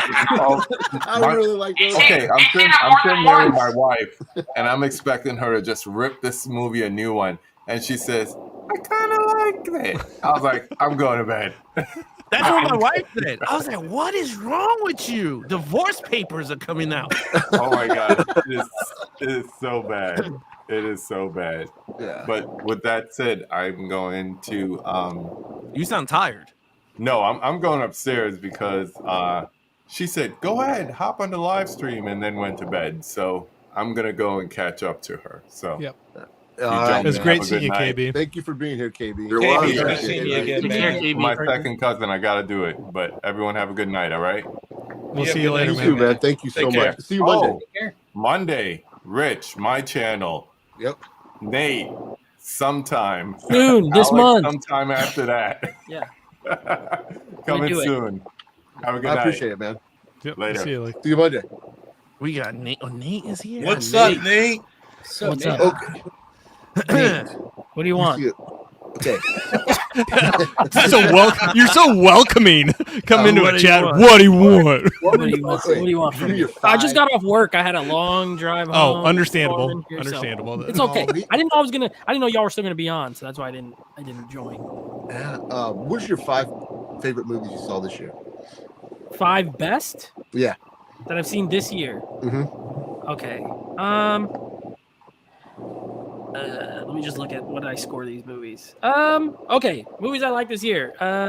Alien Romulus is in my top 5 for this year so far.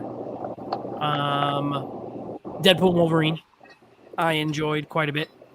I didn't give anything a 10 out of 10, so I'm just looking at like some 9 movies. Long Legs, I really enjoyed Long Legs quite a bit.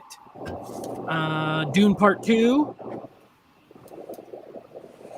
Maxine. I liked all those movies. yeah. Those were all 9s for me. Oh. All good picks, except for Dune Part 2. I'll let that slide. Listen, Roadhouse. Listen, Roadhouse. I don't want Roadhouse not even I want Rich. to hear about it. All right, Roadhouse. Anyway, yeah, those are my 5. What are you guys up to bottom 5? No, Yeah, they're we're up to the about- worst movies. I mean, Yeah, we I know fucked your up, worst Alex. movies And because we'll I come edited to your Rob, movie. and then we'll come back around. Okay, Rob, what's your number? Oh, 5? we're at Rob. Okay. Okay, number 5 for the worst, right? Yeah. For me, it's gonna be like Tide, Fall Guy, and Trap. Hey. Fall Guy. That was my honorable mention. I like Fall Guy. No, I knew it. I knew it would be on somebody's bottom. Fall Guy. All right, Harrison. Expand. Harrison's gonna be like, in the 1940s, there was a gangster movie called Harry Has a Gun. let me tell you, it was not good. It was not a good movie. No, actually, it's one of the only films from this year that I watched, and it was the Jerry Seinfeld Unfrosted movie. Oh, that was terrible. Oh, It was so I've seen awful, and it's on the list because I was so looking forward to it because I love Jerry Seinfeld, and I was so angry when it was done. I was like, "This is the stupidest movie I've ever seen." So, Jerry, you should be ashamed of yourself. I laughed so hard at that funeral scene, though. Oh, the movie. No. Harrison said, no, you didn't. You didn't laugh. You didn't laugh. Well, I was about to watch it, and I checked Letterboxd or something, and Harrison said it was like terrible. I'm like, well, I'm not watching it. I literally was like, I'm turning it off. Can you believe that got an Emmy nomination? What? For what? For why? I don't know. It was a participation award. Yeah, they give Emmys to everyone anyway. So it's not like fair enough. All right, Jay. What's your number 5? My number 5, I got to go with My Damn Web. My Damn Web. Oh, Madam Web. That's a good one. Damn Web. Yeah, I was like, wait, what? Oh my God! I couldn't believe I even decided to watch it. It's like, holy shit! When people were don't hold back, bring it. Yeah, just let us know. When people were saying they went to watch it in the theater, I'm glad I didn't. I waited till it was on streaming platform. Even watching it, I was like, what the hell, man? That's not the stickiest movie that she's been in. Wow.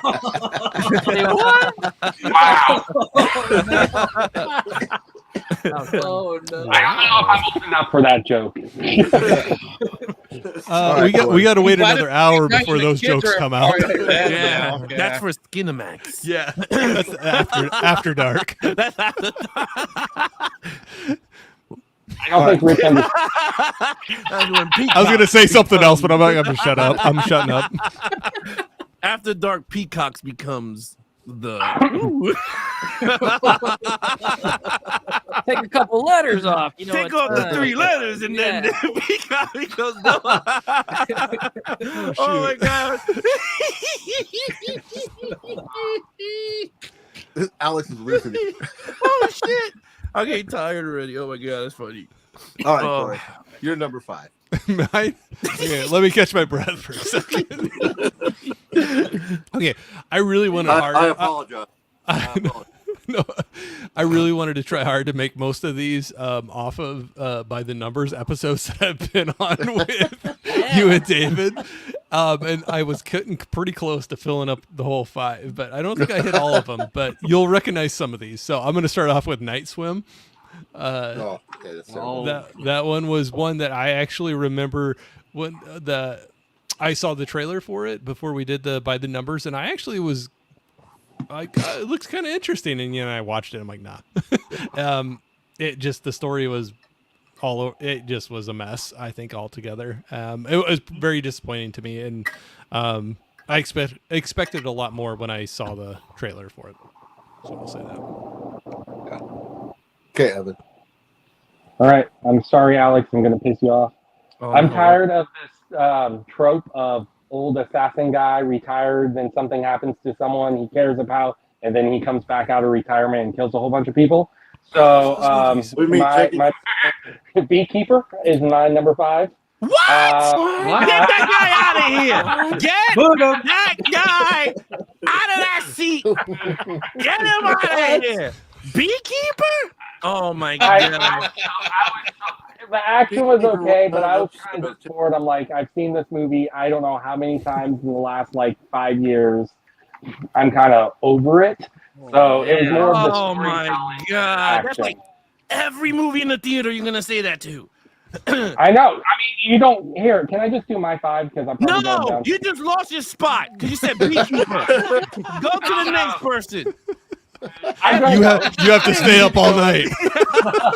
You don't get to go to bed. Everyone else, because literally all my movies except for my number 1 hate was in their top 5.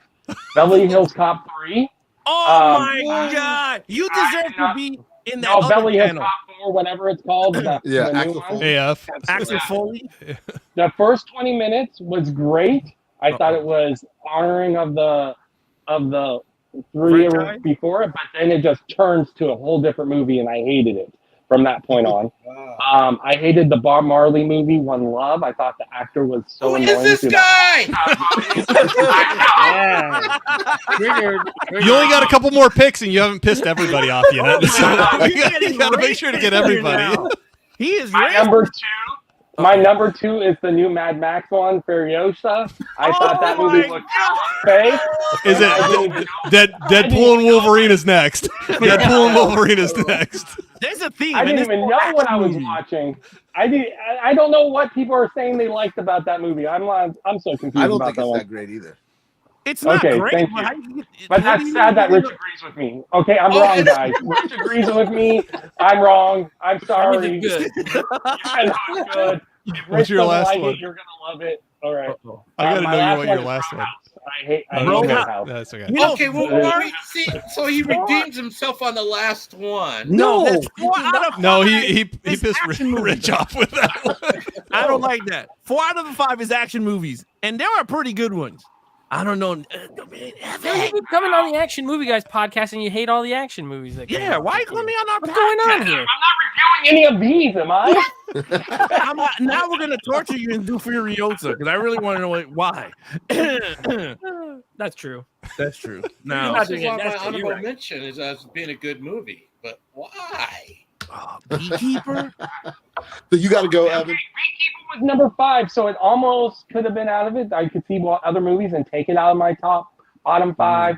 I'm just really tired of that trope. I know that that's the major one for all the old action stars. That's how you make it believable. But I'm just like, can you just be done with that and just like if he would have just been a beekeeper and they killed his friend, I would have been more okay with it. You know what I mean? But he was retired and a beekeeper. Yeah, it's like whatever. But then So. it's the same storyline. But he technically was an actual beekeeper. Yeah, he was a beekeeper. He was Yeah. not. What I'm saying is he didn't need to be retired or whatever and that old. It's like it just. But maybe I'm he was just- tired of the shit that he was doing. The guy wanted to be a beekeeper.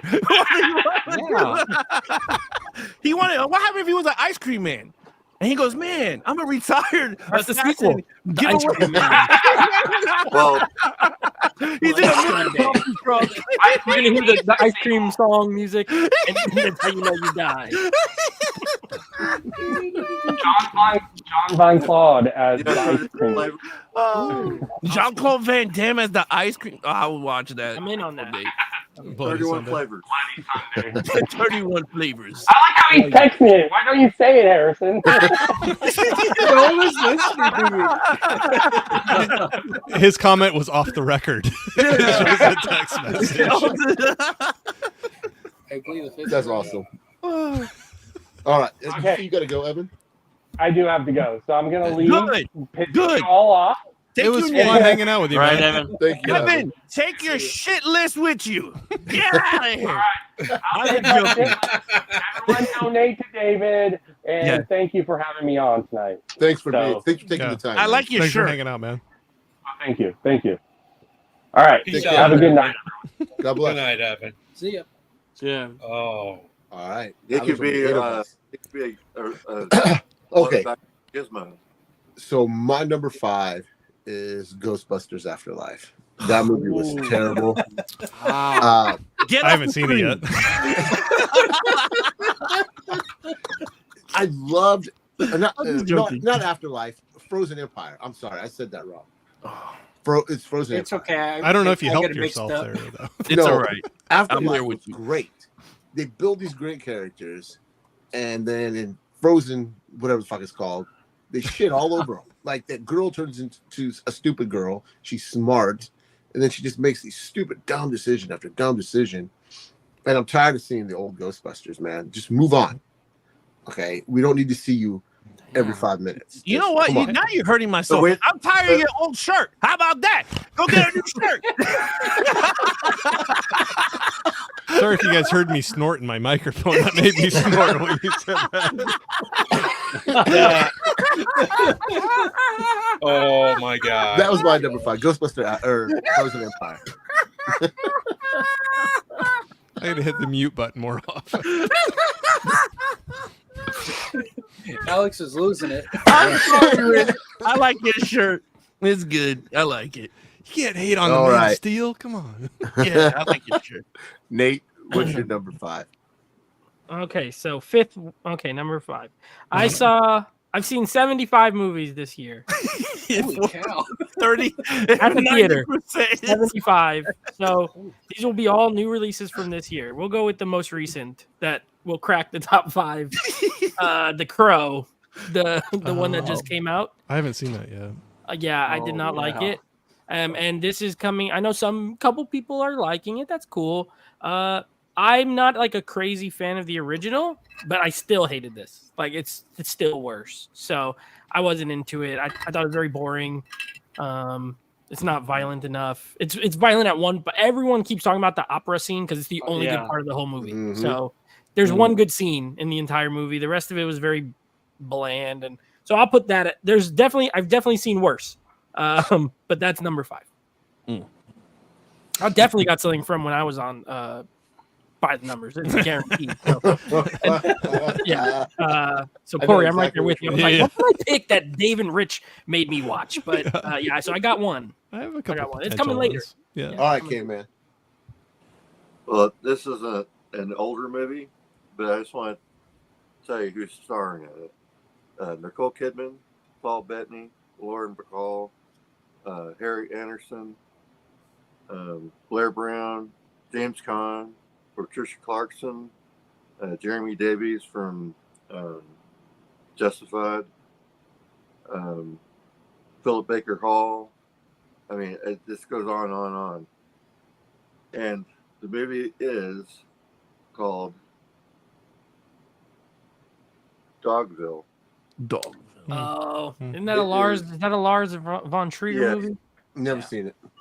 It's weird. It's I guess it would be considered like a one room type of thing but the stage is just like a chalkboard. They've got some like loose chairs, and they got like like the frame opening, doorway opening for people to walk into somebody's house and all this stuff, and it's almost like a play, like they film yeah, a play. It's a play, and they move around to each different little section or whatever, but it's like give me a wall. Yeah, crazy. I've never heard of it, but I take your word for it. It sounds terrible. You probably like it. You probably like it. No, His acting is so good. I love this genuine. This movie's so good. I love that. It sounds terrible. You probably like it. Yeah. All right, Alex. The What's your director number taught a 4? master class, and he failed on this. That was Rich's famous one. Well, I agree with you, Rich. For me, Ghostbusters was the letdown. I was not thrilled coming out of the theater. I was just like, what is this crap? There was like 100 Ghostbusters on screen. I was like, what is this? Yeah, I don't know. It was just too much. I don't know. I said it. I keep telling people Afterlife should have just ended the entire franchise and then just rebooted the entire thing like decades later, like 40 years later, to come out with a Ghostbusters movie. I understand what they're doing, what you're trying to do, but it's not working because they're gonna always trying to bring the old guys into the movie because they want to bring the nostalgia. Sooner or later, at least they didn't bring the 2016 cast. Yeah, that'll really bring the nostalgia. Oh yeah. Well. Yeah. Well, you know what? I would have been okay with it, to be really honest with you. But if they did it in the right way, like not forced, like 2016, if they would have brought them in a proper way, I would have been like, oh no, that's pretty cool. They are another Ghostbusters in another town, like Boston or whatever the hell they were from, to help out with this big event on New York. I would have been like, yo, that's kind of dope. But because I think that would have been a cool shot of the Brooklyn Bridge, and you see the women. Ecto 1 going through to help out into like the big chaos. They'd have to come from another dimension. Who? Those women, because Bill Murray in that movie plays a different character than. Oh yeah, he's so they'd have to come from another dimension. Like they couldn't be on the same Earth. They could have, I don't know, they could have figured something out. They blew up their containment unit, so they could have came through there. Yeah, they could have got sent to the portal. I don't know. I From the mean, multiverse. Then you'd have Ghostbusters multiverse. there you go. Then No, Oh, there you yeah. go. No more Ghostbusters multiverses, Frozen please. multiverse. Frozen multi. Then you got the Ninja Turtles come out of the sewer. Hey guys, I'll leave. I may have gone to the theater to watch that. If yeah, If the Ghostbusters showed up, I mean, if the hope turtle that showed up. oh yeah. the comic book is dope. The Ghostbusters with the turtles, I think is a great comic. And the Transformers one is pretty good too. But in reality, Frozen Empire was just a miss. After the hit of Afterlife. But again, once I saw Jason Reitman did not come back to direct, I said, this is not a good idea. I said, it's just one of those things when you have a director that loves the project and knows the project and he leaves the project and becomes the writer, you already know something's bad. And it doesn't look good. Who you gonna call? Someone else. Okay, Rob. What's your number 4? Number 4 is gonna be Strangers Chapter 1. Oh, that's gonna be Nate's list. That was not good. Yeah, that shit was terrible. It was just a rehash story of the original, and it wasn't even scary, just boring. Yeah. Horrible. I agree. You ain't wrong, Rob. You ain't wrong. Are they supposed to be doing 3 parts of that movie? Yeah. I think the next one comes out in October. It made money, so they definitely make it, but it was not good. I think they've already made them all, right? I think we might have already made 2, maybe for sure. Yeah. But yeah, it financially did well because it was so cheap. It was like $8 million budget or something like that, which is cool. But yeah, Rob, I didn't like it either. Yeah. All right, Harrison. All right. Well, it's a film from the 1930s, of course. Surprise there. It's called History is Made at Night. And let me tell you, for me, it did not make History at Night for me. I hated the movie. It made Sleep at Night for Harry. It's about prostitution? I don't know, but that sounded like something else. I downloaded the wrong movie. No, if you want to see a better movie with Charles Boyer on a boat, watch Love Affair. That's a much, much better movie. This movie's terrible. Like, it starts out with him kind of creeping out the girl's window, then he kidnaps her, and then a scene later, she falls in love with him while they're dancing. It's like, it's the weirdest thing I've ever seen, so I don't recommend it. Harrison, I was just thinking, what's another Charles Boyer on a boat movie that I could watch? You filled that void. Now I know what to seek out. You could get your fix now. Thank you. Okay. That's why you're the man. Thank you. Yep. Weekend is set. Charles Boyer weekend for Nate. Yes. Not History was made at night. No, none of that. Love Affair. So it's a classic story of a girl getting kidnapped and falling in love with the captor. There's some movies like that. I mean, that's kind of a weird time for that to come out, though, the 30s. That was But it tells you that those type of messages or whatever has been going on for for generations. Forever, yeah. That's true. All right, Jay. You're number 4. Rebel Moon Part 1 and 2. What the hell? That's 2 movies. You're supposed to put on. No. and then why do they have to come out and release a director's cut? Yeah, gimmick. 4 hours long. Yeah. I haven't seen the director's cut. I don't think I want to, and I don't think I need to.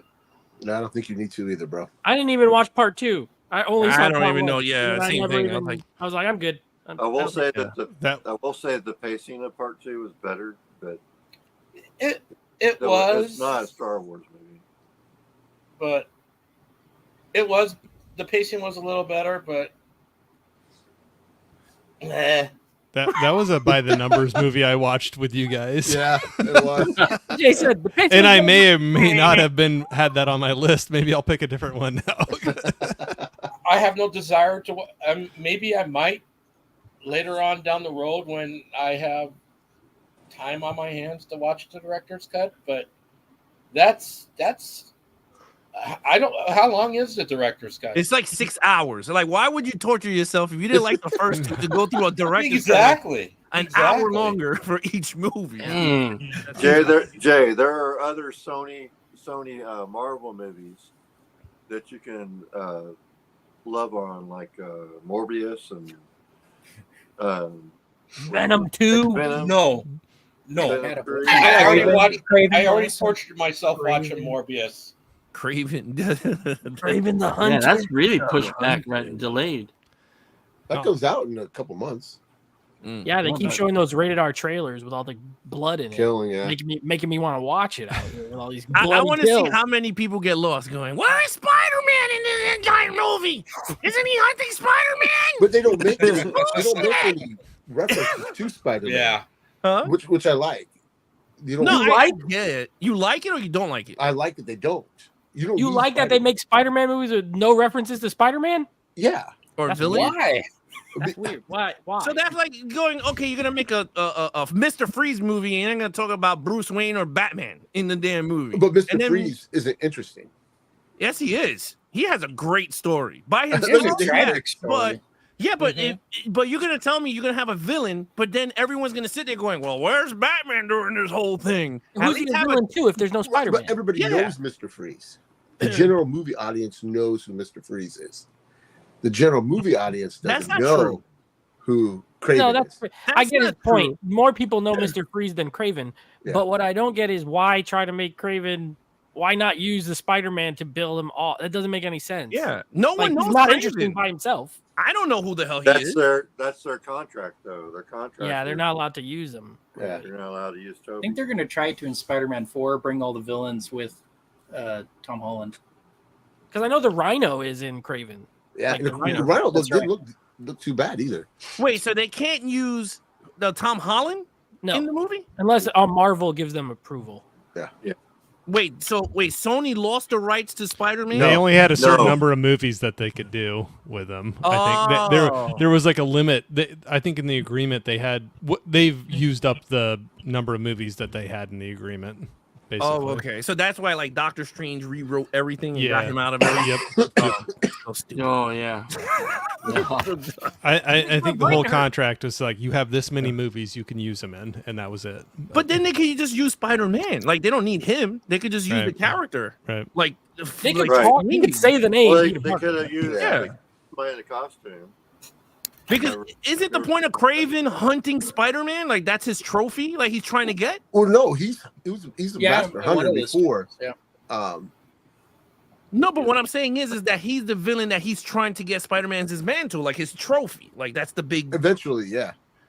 Oh, okay. Now, he doesn't just pop on the scene. I mean, he does in the comics, I guess, but you get his backstory throughout the years. I don't know. I just gonna see nerds gonna come out and be like, "Where's that Spider-Man?" The crybabies, bro. This All right, is cool. not- I'm one of those crybabies. We're Spider-Man. Oh, I know Rich. you. You're gonna be like, "This is issue 549 of." There's no way this would happen. It's true. Man, you can hit some high pitches.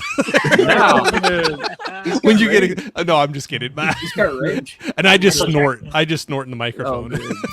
I could do like 20,000 different voices. If I In the wanted. 19 and a half octave range. Yeah, I can go really He's high. like Freddie Mercury. I'm just my voice and snorting while I'm laughing. So He's- I'm just two dimensional.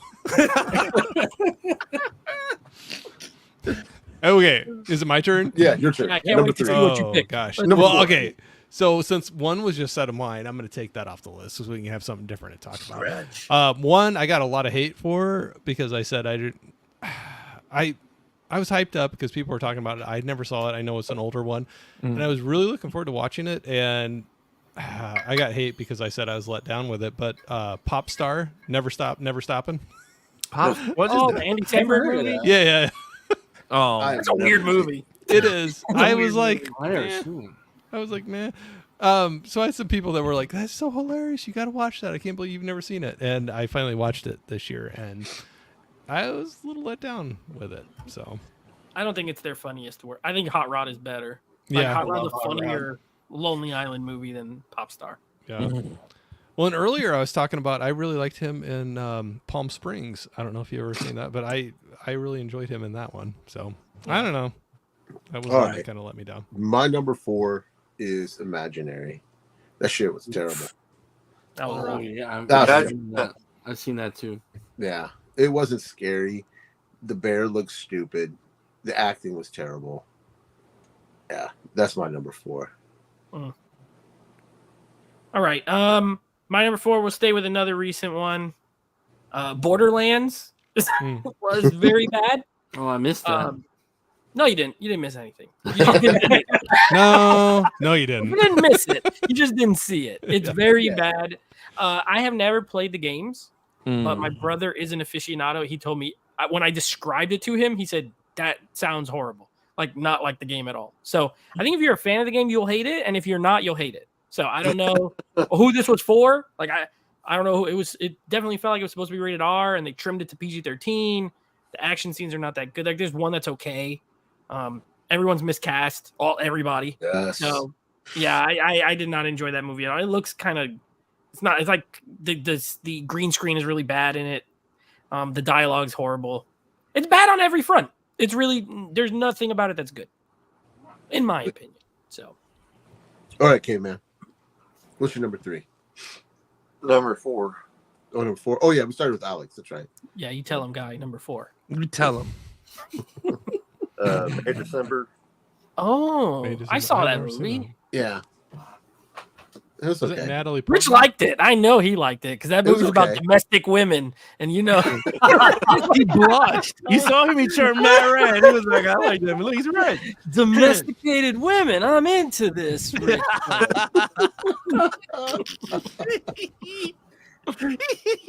Sorry, guy. What did you hate about it? Besides everything.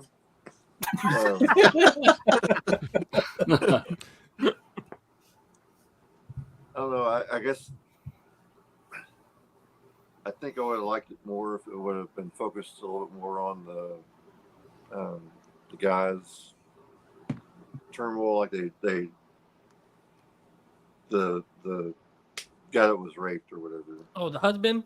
Yeah, the husband. I kind of wish that they would have even went on and like expanded the show that he was out of the relationship and at some point better than what he is, Steve? Or better than he was. But yeah, I thought that movie was pretty funny. Like they did a lot of intentional humor. It had like these weird zoom ins and although they did have it up for Oscars, it was up for not Oscars. Was it Natalie Portman? It was the Globe. Golden Globes. Natalie Portman. Yeah.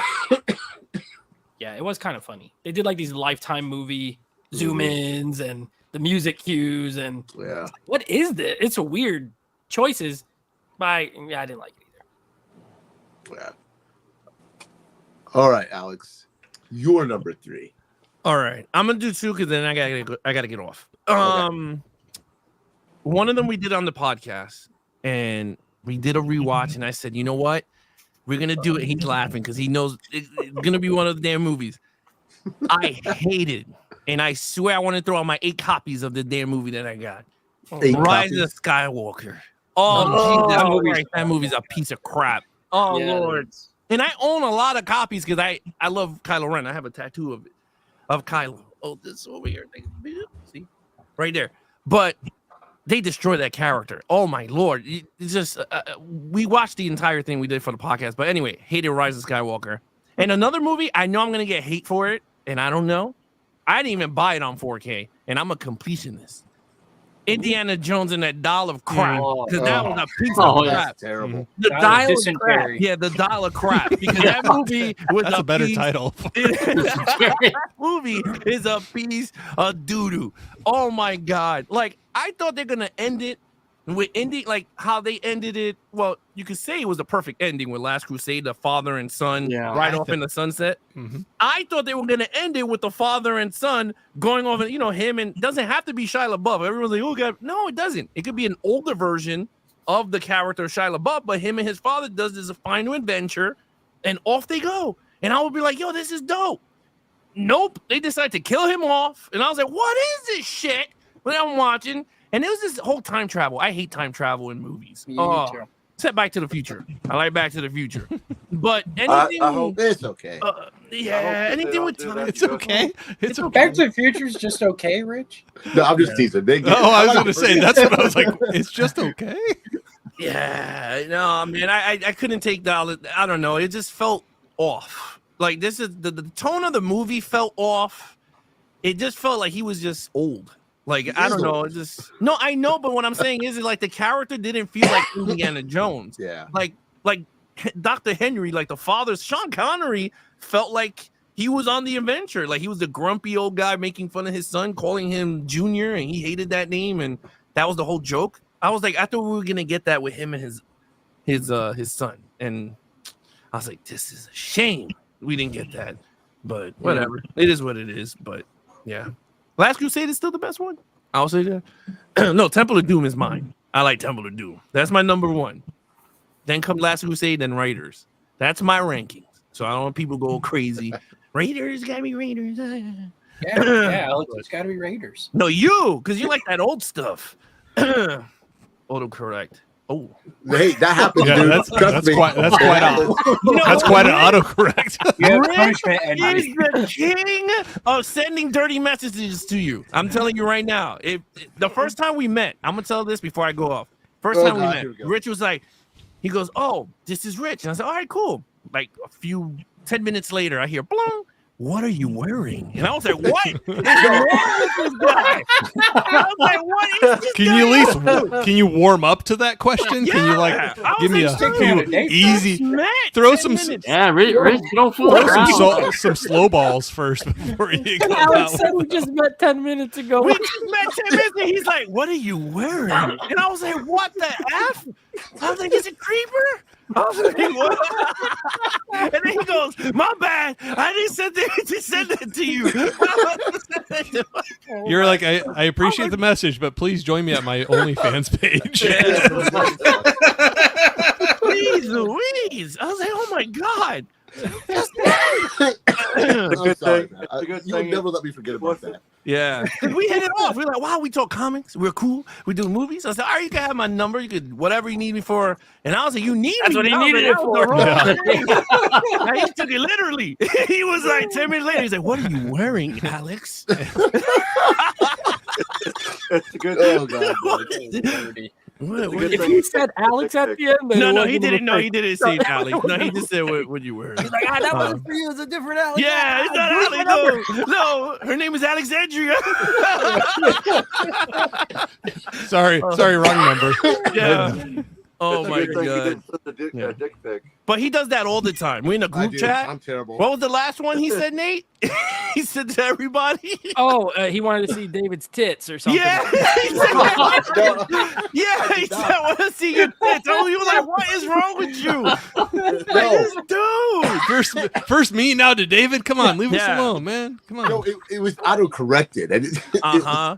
Oh, sure. That's what it was. Autocorrect should never pick tits. It should correct it to a different word usually. Yeah. And then we were in Faces for Radio, and he said he wanted more dick. And we were like, "What is wrong with you?" yeah, Like, he that's was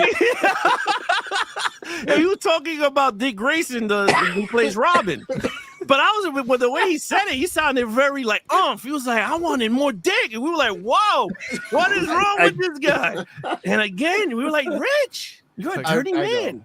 Remember I said I put my foot in my mouth? Yeah, you do. Yeah, I do. It's okay.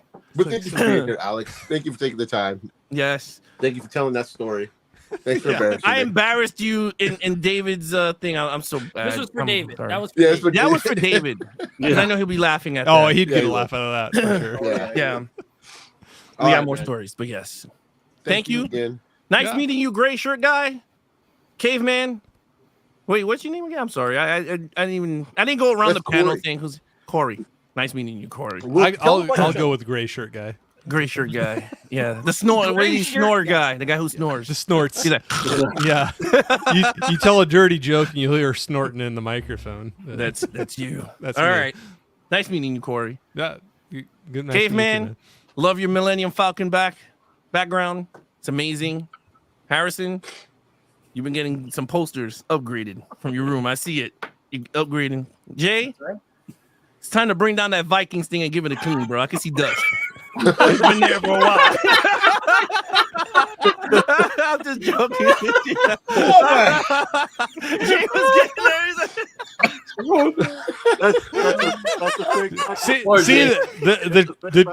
the tradition is to wash it after every Super Bowl they win. So you know. Oh, that's messed dirty forever. Oh my God, I'm getting so. I don't have a football team, so I'm being weak picking on you. So you know. Yeah. Oh, love it. All right, guys. Catch you All right. guys Later. You have a good night. Hey, see, I even wore my shirt in honor. See What? Oh, merch. Merch. Yeah. All right. All right, man. I you was just you joking, gone. Jay. It's easy for me to do when I don't have a football All team right, I really Rob. follow. We're on number 3. We're number Let's 3. power through these because I got to go to work here in about 2 hours. Oh shoot, I gotta go work too. But not in 2 hours. Okay, it's gonna be number 3, Crow, 1924. All right.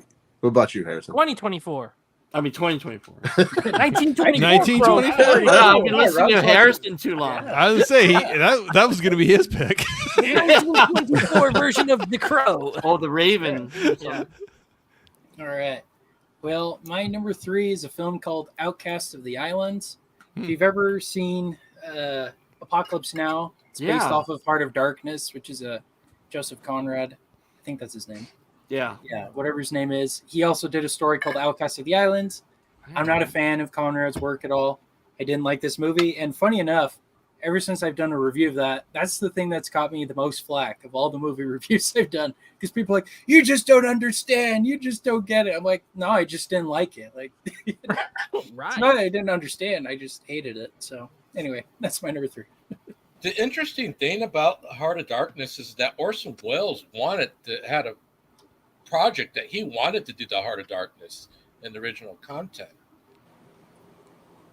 If you knew that about that there, Harrison. I didn't know that. That's cool. Yeah. All right, Jay. Unfortunately, it All never right. materialized. Sorry to. None of my picks are in any particular order. They're just in my bottom 5. But I'm going to have to. Roadhouse was a huge disappointment for me as well. Come on. Rich is feeling hurt right Why are you now. saying come on? Like everyone should love this movie. Come on. This Amazon I had fun with it. I've seen it like 3 times. But it had Conor McGregor in it. Come on. Conor McGregor. Oh, we don't want to see his back. We don't want to see his backside.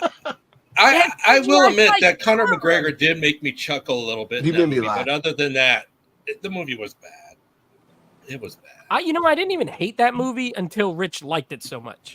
Like, I thought it was okay. You're like, nah, I hate it. I hate it now. I thought it was okay, and then he oversold it so much. I was like, never mind. Now I think I don't like it. Forget it. But that's just mine and Rich's relationship. Yeah. But I think and you hate. once said. It's okay. I think Nate once said that if Rich likes it, it's got to be a bad movie.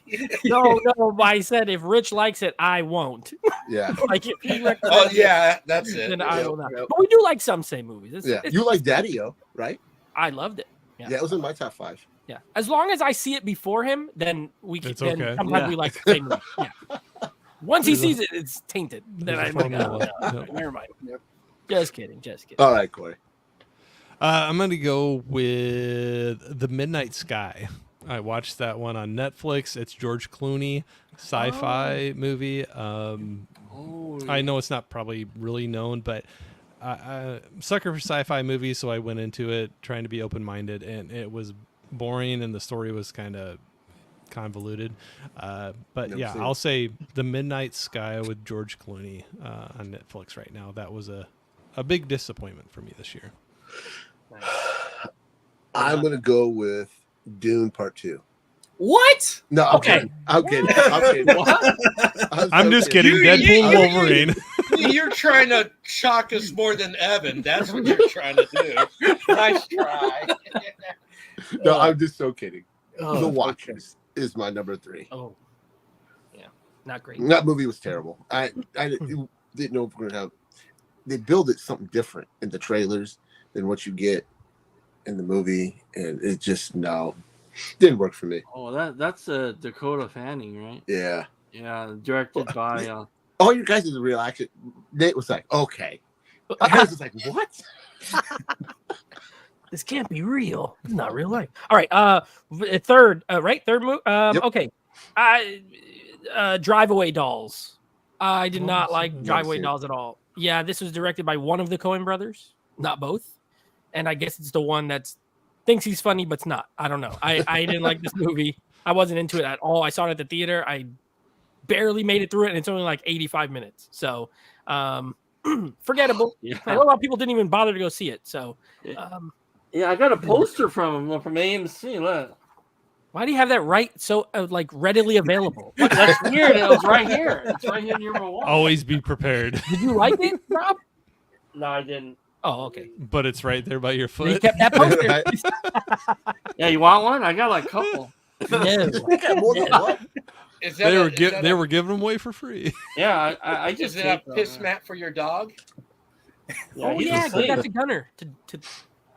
Oh, she's asleep. He's asleep. I know. He might He's pee on scared of himself. Gunner. He's like, oh, he's asleep. Let me not wake him up. I know. All right, guy. Drive Away Dolls. That's What's your number 3? I can't remember the name of the movie. It was a space camp movie that you guys watched on. Oh, Rich, what's that space camp movie with Emma fuck. Roberts? Oh, Yes, I know that movie movie's was terrible. That Is it was like terrible. Space Cadet or something? Yeah, something like that. Space Cadet, yeah. Yeah, that shit was Oh, that terrible. movie I'm was sorry awful. about that. But you know, I'm still watching all the movies that I had on the schedule. I'm still watching them. Yeah, and I watched one today called Jackpot. Oh, that shit was fucking terrible. Yeah. Oh, it's Better watch that one too. John Cena, right? Oh, I heard that. Aquafina. Yeah. Yeah. What's my girl, man? Yeah. Girl, Aquafina. All right, Aquafina, Rob. man. What's your number 2? Number 2. Night Swim. Oh, that's one I said just a little bit ago. Not even scary. No. Nope. It had Walmart Captain America. Damn, I had like one, Yeah. two. I have like 4 horror movies lower than Night Swim, and Night Swim was bad. It was bad, but there were some other ones that were. Tarot? Did you guys see Tarot? Yeah, that was terrible. No, I I heard. missed that I heard one. bad. Yeah. I heard bad. Terrible. things. Yeah, Dave made me watch that one. Yeah, that's not on my list, but it's pretty bad. Oh, yeah. The Exorcism, that was bad. The Russell Oh, Crowe. that's terrible. Oh, I didn't see that. Yeesh. I watched it for by the numbers and then it got removed. So I was like, thank you. 'Cause Dave told me to go see it. Why? I didn't get to go see it. Why did I have to watch that? Yeah, I set my scores. I'm like, let's do it. He's like, we're taking it off for Minions or Despicable Me 4 or something. Yeah. I'm like, I'm not seeing that. I still sorry sidetrack. I know we're trying to wrap up, but one of the things I remember, one of the times I was doing the by the numbers, and I was in a rare mood, just pissy, and I watched like 2 of the movies, and I sent my scores into, and David was like, "Corey, are you okay?" I'm just like fucking zeros. Everything okay at home, Corey? What's going on? Well, and I was like, "I'm sorry, Beck. Could I have another day?" And I sent it back, and he still was like, "It's better, but still not great, man. But hey, whatever. I hope you're doing better." That's funny. Oh, that's fine. It's your turn, Harrison. Did you do number 2? No, this will be my number 2. I'll be real quick. Everybody who knows me knows I love the movie Metropolis by Fritz Lang. So I watched another one of his movies called The Spiders. Let me tell you, there are no spiders. I'm so disappointed. Spoiler alert. I'm a Right? spider. And So it has it's nothing to just do like with Madam that. Web. It's just like no Spider-Man. It's some people down in Mesoamerica fighting each other. It has nothing to do with spiders. I don't know why it's called that.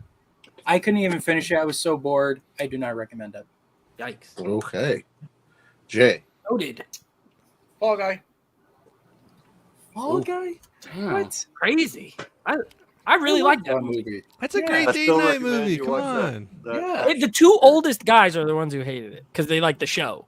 That's why. Yeah. Rob and Jay are fans of the TV show. I got to be one of the The oldest best guys, the best probably. part was the post credit scene with Lee Majors and Heather Thomas. Yeah. Yeah. That was good. Yeah. Well, Corey, I know this one here. I didn't say I was the oldest. Guy, did you like said- Fall Guy? Huh? Your name is in the title. Did you like it? Fall Guy. Did you like Fall Fall Guy? Guy. Oh, I like Fall Guy. Yeah, I enjoyed it. Okay. See, there you go. Yeah. But I enjoyed that miniseries or that action TV series. Oh yeah, They yeah. actually the barrel roll that they do, that wasn't that they actually tried it a couple times before that and they didn't have the success. So from what I understood, it was what 8.5 times. It actually was a world record for. yeah, it was. Yeah, Because the movie that you all were talking about earlier, The Stuntman or whatever it was from the 70s, that one was the one that had the most turnovers up until that point. The rollovers, I mean. I think they were at like 5 or something. And then they went to 8.5. Jay said, "That's cool. I hated it." Next. Like All right, I said, Corey, your turn. Like I said, I enjoyed the practical stunts. That was it. All right, this is where I'll hurt you again, Rich. With I'm going to go ahead and throw this out there because I get hate with it, and people get sick of me bringing it up. But I'm going to probably say Long Legs is in there for me. Ooh, Corey. I know. Like I got to have one out there that people can you hate me about. Be like, Corey's stupid. I feel like that's a fair. It's divisive enough where you It can is. be like Yeah. you hate it, and Yeah. it's understandable. I wouldn't say I hated it. I just wish I wish I just was not on the same level as a lot of people that watched it, that were putting a lot of praise on it, and I just was not there. And so not hating on people that love it. I'm glad you did, and I was happy to support a movie that was something a little different, or a lot different. And anyway, yeah, I wasn't a huge fan, but I know I'll get hate for that one, but. That's I was okay, gonna man. go with Deadpool and Wolverine, but I decided with Long Legs. But no, I'm just kidding. That's the number one. Yeah, right. Yeah. Saving that for number one. Next round. For me, next one was number 2, right? Yeah. I saw the TV Glow. That shit was terrible. Which one? I saw the TV Glow. Oh, I haven't seen that. I had a Yeah, friend don't- who told me it's one of the worst movies he ever saw. I didn't even bother. Yeah, it kind of reminded me on the level of boredom as and what the fuck did I just watch? A Skinamarink. Yeah, it was just boring. It was like I don't understand why. I guess I understand why people like it. Everybody likes what they like, but for me, it was one of the worst. All right, my movie that was number one for most of the year is actually the first movie I saw in the theater this year, and it was a Monday mystery movie. It was a horror movie called Founders Day. I remember that. It is absolutely one of the worst horror. It's the worst horror movie this year. It's hands down the worst horror movie this year. Yeah, Tarot was bad. Night Swim was bad. There's plenty of other bad ones. None imaginary, but none are worse than Founders Day. It was. I don't even know. Like, I didn't see anyone talk about it. I didn't see a lot of people like reviewing it. Nothing. I did, and I absolutely hated it. I think heard gave it a about it. 0. I heard about it. I haven't remember seen it either. I you missed talking about it. That's why I heard about it. Yeah, it was rough, and that was my number one for a while until something replaced it. But it's a terrible movie. Terrible movie. All right, guy, you're up. That movie that you guys were talking about, the Jackpot. Oh, Jackpot. yeah. Oh, that shit was Yeah. terrible too. Yeah, John Cena is funny in spots, but it's just this. It was Paul Feig, the guy that did the female Ghostbusters. I think he did that movie. He did. Oh yeah. Paul Feig. Feig, yeah, whatever. He's done some good films, but that wasn't one of them, I guess. Yeah, I just watched it today too, and I was like, oh. All right, Rob, what's your number one? Number one's gonna be Madame Web. Madame Web. Ha! Damn that movie. Yeah. All right, Harrison. All right. Well, to give some context for my number one, I was in a Will Ferrell mood and watched a bunch of his movies. And I never seen this one, but I love the first one. That was Anchorman 2. The Legend Continues. That is one of the worst movies I have ever seen. And I was so pissed watching it because I love the first one so much. And I have this rule. If I don't connect with the movie within the first 30 minutes, I just turn it off. And this is one of those movies. After 30 minutes, I was like, nah, this is terrible. turned it off. It had terrible comedy. It was just not good. But it picks up at 35 minutes. No, I should have waited. That's where it starts getting good at 35 minutes. And then Should've waited. 60% of the time it works every time. That's right. That doesn't make It's sense. one of those movies that you have to commit yourself to. Yeah. That first one is Amazing. hilarious, though, I think. Yeah. Legendary. Baxter. You know I don't know Spanish. All right, Jay. I love his talking to his dog. Like Uda. Yeah. Argyle. Argyle. That movie was That's trash. trash. 30 minutes too long. Yeah, it was a long movie. I shouldn't say 30 minutes too long. How long was that movie? It was almost 2 hours, I think. Yeah, it was 2 hours too long. 130 minutes. 130 minutes too long. It's 2 hours and 19 minutes. Mm-hmm. Yeah. Okay. There we go. I should have walked out after the first 19 minutes. That's right. I mean, I like the Kingsmen. The first two were really good. The third one, Did Matthew Vaughn do the third one? Yeah, he did all of them. he did all. He does all of them. His last two movies have been. Yeah. Yeah, the first two are amazing. The third one was not so good, and I didn't like the third one. Nope.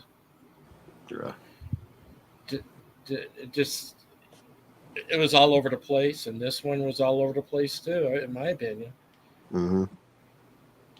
And how why I don't know why he ties it to the Kingsmen. Was it necessary? And that's all I have to say. Henry Cavill's haircut. You don't like a flat top? Come on. That's so weird. All right, Corey. What's your number one worst movie of the year? I know it's already been said, but I'm going to go Rebel Moon Part 2. That was excruciating watching that for by the numbers. I'll say that. I thought it was slow. Gosh, the overuse of slow motion in that thing was killing me so much. And there was like, like how long can I watch them harvest wheat in this sci-fi Star Wars movie?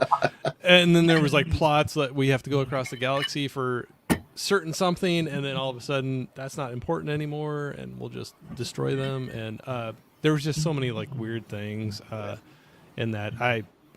That one drug on. That was a tough one. I had to stop and restart that one a couple times. It was so bad that Netflix cut their ties with Zack Snyder. They ain't in the Zack Snyder business no more. Yeah. Good. Yeah. Now he could get back to making real movies instead of right. Netflix movies. Yeah. I'm going to go with this is a toss-up between Borderlands and Madam Web. But I'm going to go with Madam Web because I tried to give it another chance to watch it when it hit Netflix. It's like, okay, maybe it's not as bad as I remember it being. Yeah, it was worse. It was terrible. I don't know what Dakota Johnson was thinking. I don't know what Sydney Sweeney was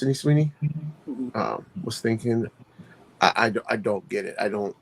Maybe they were lied to. Maybe the script changed. No. Apparently they had it when they signed on. It was a different script. Like they changed the script a lot after they hired all these people. Oh, yeah. That's what they all said. They're all like, Isabel the movie Merced we made is in was there, not too. the one we signed on for, but they were contractually obligated to do it.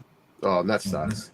Because I think there was a lot of promo stuff where they were throwing shade at the They were. movie. A hard time. They're It was actually really like, funny. They're like, don't even watch it. Yeah, right. Basically, Didn't Dakota You won't Johnson hurt my fire her feelings. It's like, PR, so her well. agent for this movie? She might have. Right. I think thought I so. heard something like that. Yeah, Sydney Sweeney was making fun of it on Saturday Night Live. Yeah. That's crazy. All right, Nate. All right. I know what your All right. number one is. Honorable mentions, real quick. Just a bunch of horrible movies I saw this year. Argyle, I agree. The Mean Girls, the musical, horrible. Night Swim, Trap. Didn't like any of those. Madam Web, Tarot, Trigger Warning with my wife, Jessica Alba, very terrible. Oh, yeah, that was Imaginary, bad. Borderlands. Okay, number one. This movie was forced upon me. I would have never have seen this movie. Absolutely never. I saw the trailer for this. I said, I will never watch that movie when I was sitting in the theater. Of course, I come on, by the numbers, This movie's forced upon me by Rich. He chose it. David told me he chose it. The worst movie of 2024, hands down, not close. Sasquatch Sunset. The worst movie. You're breaking Richard's heart. That I will see this year or next year or the year after that. I never would recommend this to anyone. No one. Like, even if I think they might like it, I'll tell them don't watch it because Is that an A24 movie? It is not an A24 movie. Or Neon. I don't know what it is. It's not even Neon. No, it just acts like one of those movies. It's a bunch of people dressed up in Sasquatch outfits going, and like And they're pissing in humping the each street, other. That is taking so craps in the street, weird. throwing up in the street, spraying breast milk in the street. This is what Rich made us watch, and it was absolutely horrible. 0 out of 10. Do not recommend. I'm gonna buy the movie. You're insane. I don't know why you're crazy, going to man. watch it again. Like, it has no replay value. The guy wants to have sex with a piece of wood. It's horrible. How did I miss this one? I know. It's bad. I'm kind of curious about it. It's worth checking. I have this think problem where sometimes I describe horrible movies and then people tell me they want to watch it, and I'm like, no, it's bad, but it's because it sounds funny. It's not funny. It's very terrible. Trust me. I'll take your word for it. Like, please, no. Don't watch it. Or maybe do. You know what? Do watch it. And then say, hey, Rich, what were you thinking? He wants to buy the Blu-ray. So Watch I'm a waiting for it piece to of give it church, 10 to 15 that would bucks. be better. I wouldn't pay a cent for this. I never want to watch. Matter of fact, you still owe me from having to rent it to watch it on your show. So, Ooh, that's a low blow. Yeah. this is why this is why me and Rich are frenemies, because he made me Oh, watch shoot. this crap. Guess Oh, what? no. It's available on Paramount Plus. Is it really? Yeah. Oh shit! I might watch it tomorrow. You do that. I love that I pulled this up on IMDb, and the featured review is titled "Quest for Dumb and Dumber Wait a minute. Look Sasquatch." at this is crazy. That's It true. has a That's a good description. It's like, be ready for a primal Dumb and Dumber rendition.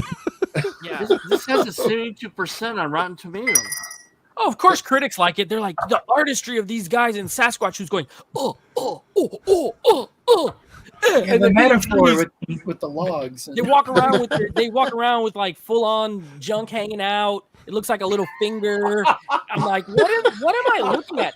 The girl Sasquatch like rubs herself and smells it. And I'm like, dude, what am I watching? Literally, I had to ask myself, what am I watching 100 times? Why? It's horrible. Why am I doing by the numbers? And then we get on by the numbers, and Rich is like, I liked it. Best movie I like ever. watching that. I'm like, okay, man, I don't know. It's weird. But I'm okay. questioning my friendship with you. Yeah, No. like that part where she rubbed it and smelled it. I love that scene. It was really good. That's cinema. That's pure art. And then she has her son smell it, and I'm like, nah, dude, I'm about to turn. I'm 2 seconds from turning this off. You texted but I me mean, that too. Yeah, I did. I texted you. As it was going, I was texting him like, what is this? Yeah, I might pass on this one. but- It's horrible. Check it out on Paramount Plus. Yeah, if you have Yeah. Paramount Plus, it's free. In Dolby Vision. But you know Yeah, what's right. not free? You know what? It is free with your paid subscription, but Yeah. you don't get that time back. You don't get that. Right, time. right. It's only like 90 minutes. How That's much is 90 your- minutes you could be doing something great with. How much Yeah. is your time worth? Exactly. All right. So yeah, guys. that's number one. It's easily. What's your number one? Well, my number one is going to be Rebel Moon. Just terrible. But to the Kathleen Kennedy stuff that was talked about earlier, the one problem that they did with Star Wars is that they told everybody not to follow canon, and that's what gets them into trouble, is when they don't connect all the stories together or whatever, and they're wanting these directors to go off and create something brand new but not reference any of the source material.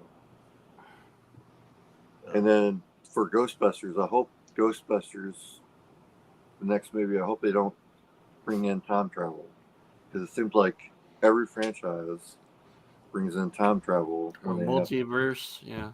when they need to try to resolve some issue. Yeah, I agree.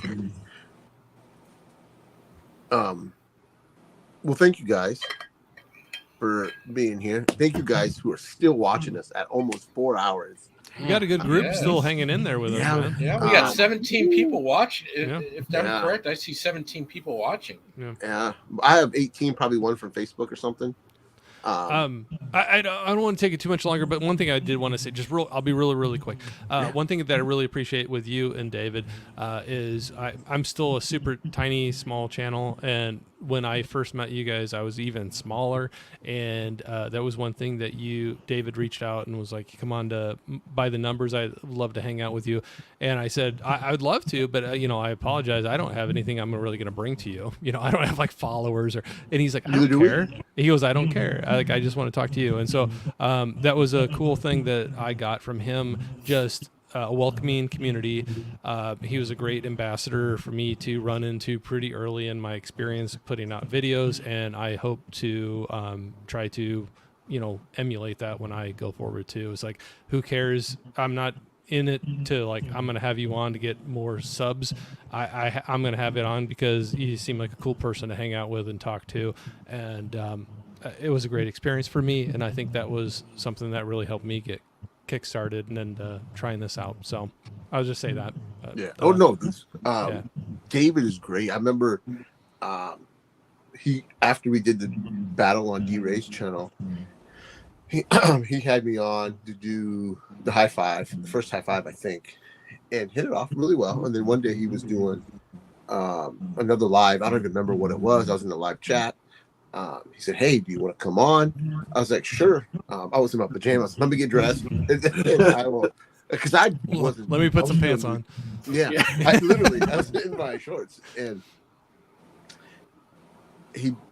same with you. I was new to YouTube, and we just hit it off that night, and after we got off the air, he was like, "Hey, we need to figure something out. Let's do something," and then the rest is history. You guys work well together. I love David, man. He's my brother. And I'll be ready for both of you. And I know it's going to be coming soon. I know he'll get back. He's got a bully in his face, giving him a good uppercut, but he's a tough guy and he's going to punch back. And I know he's going to battle back from that, and he'll be back. And can't wait to have both of you guys back on doing your regular shows. I enjoy it. You guys work great together, and I appreciate it, man. You're both awesome. You're very welcoming, and I appreciate you all welcome me into your community as well. So we appreciate everyone.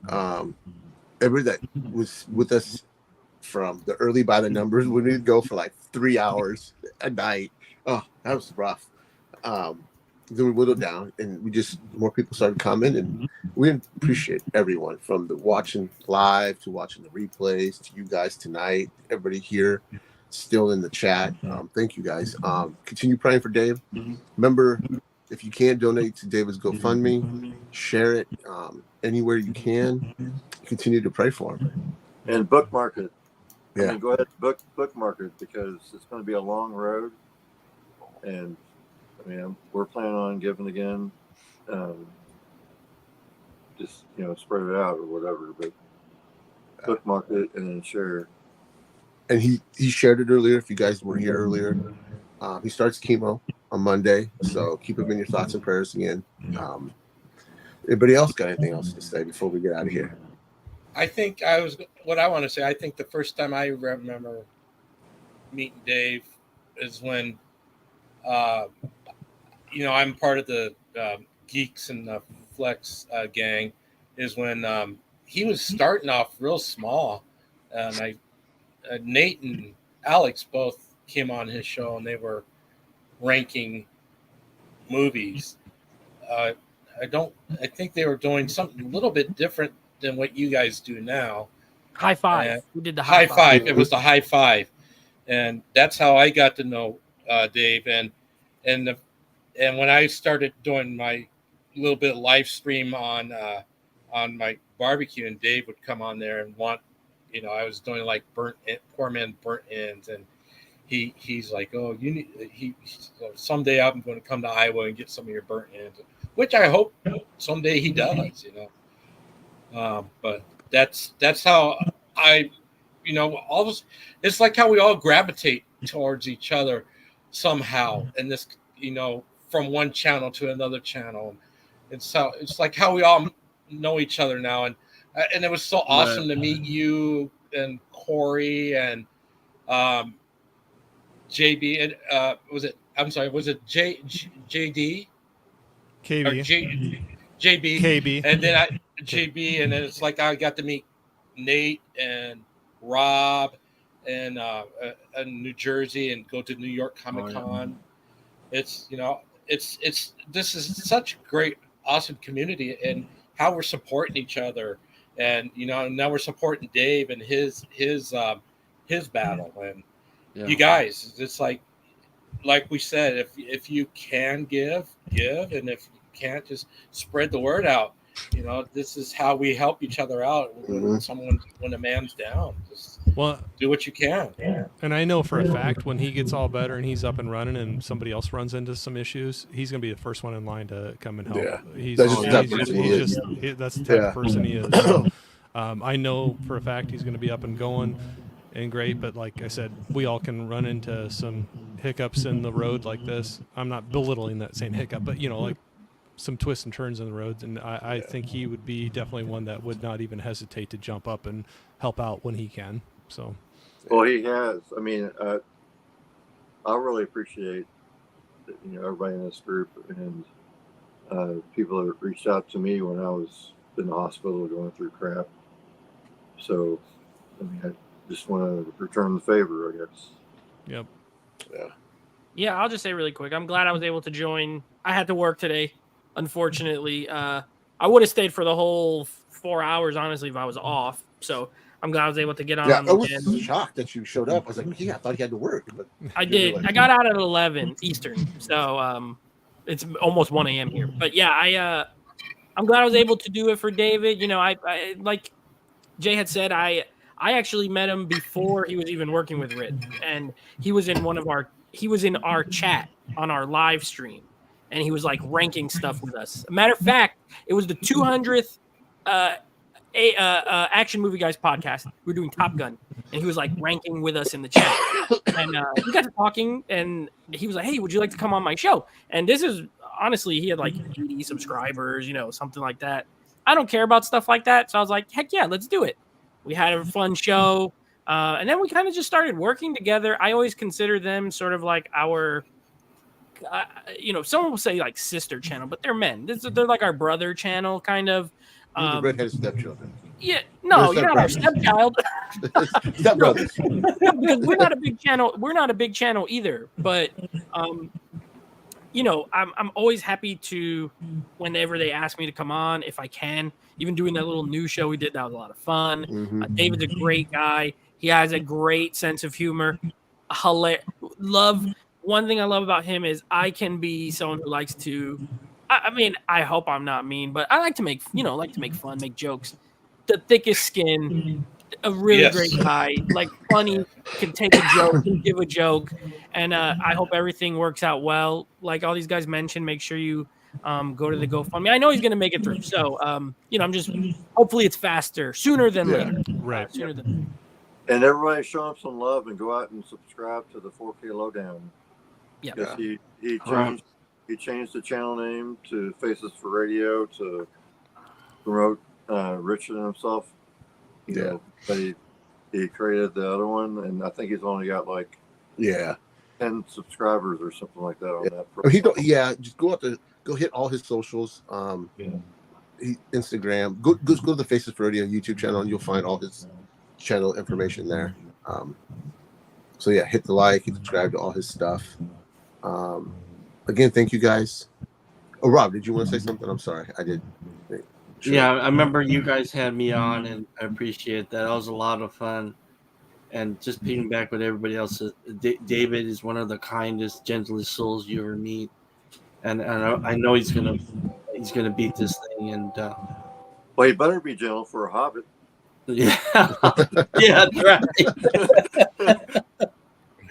And I know he's going to get through this thing, and we're all here to pray for him and support him. So, absolutely. Yep. All right, man. I think that's everybody. Harrison, I haven't said anything yet. I'm not very good at these, but that's okay. we love you, Dave, and thank you so much for all that you do for our little community here, and for being a really good friend, and always being willing to come on my show, having me come on your show. Just you're gonna make it through this, buddy. We love you. All right, man. That's it, guys. Remember, Dave, I love you, man. You know that. You're gonna kick this thing in the balls, and we're gonna be back before you know it. But remember, guys, keep him in your prayers, keep him in your thoughts. And when you kick it, in the balls, just remember that song. You gotta hang sing low, it. Do they wobble to and fro? Can you tie them in a knot? Can you tie them in a bow? Throw them over your shoulder like a continental soldier. Do your balls hang low? And on that note, Caveman, you brought us out of here, man. That's everybody, a good thanks outro. again for staying with us. Thanks for watching, and have a great night. Y'all have a great See night. you guys. See y'all. Peace. Peace.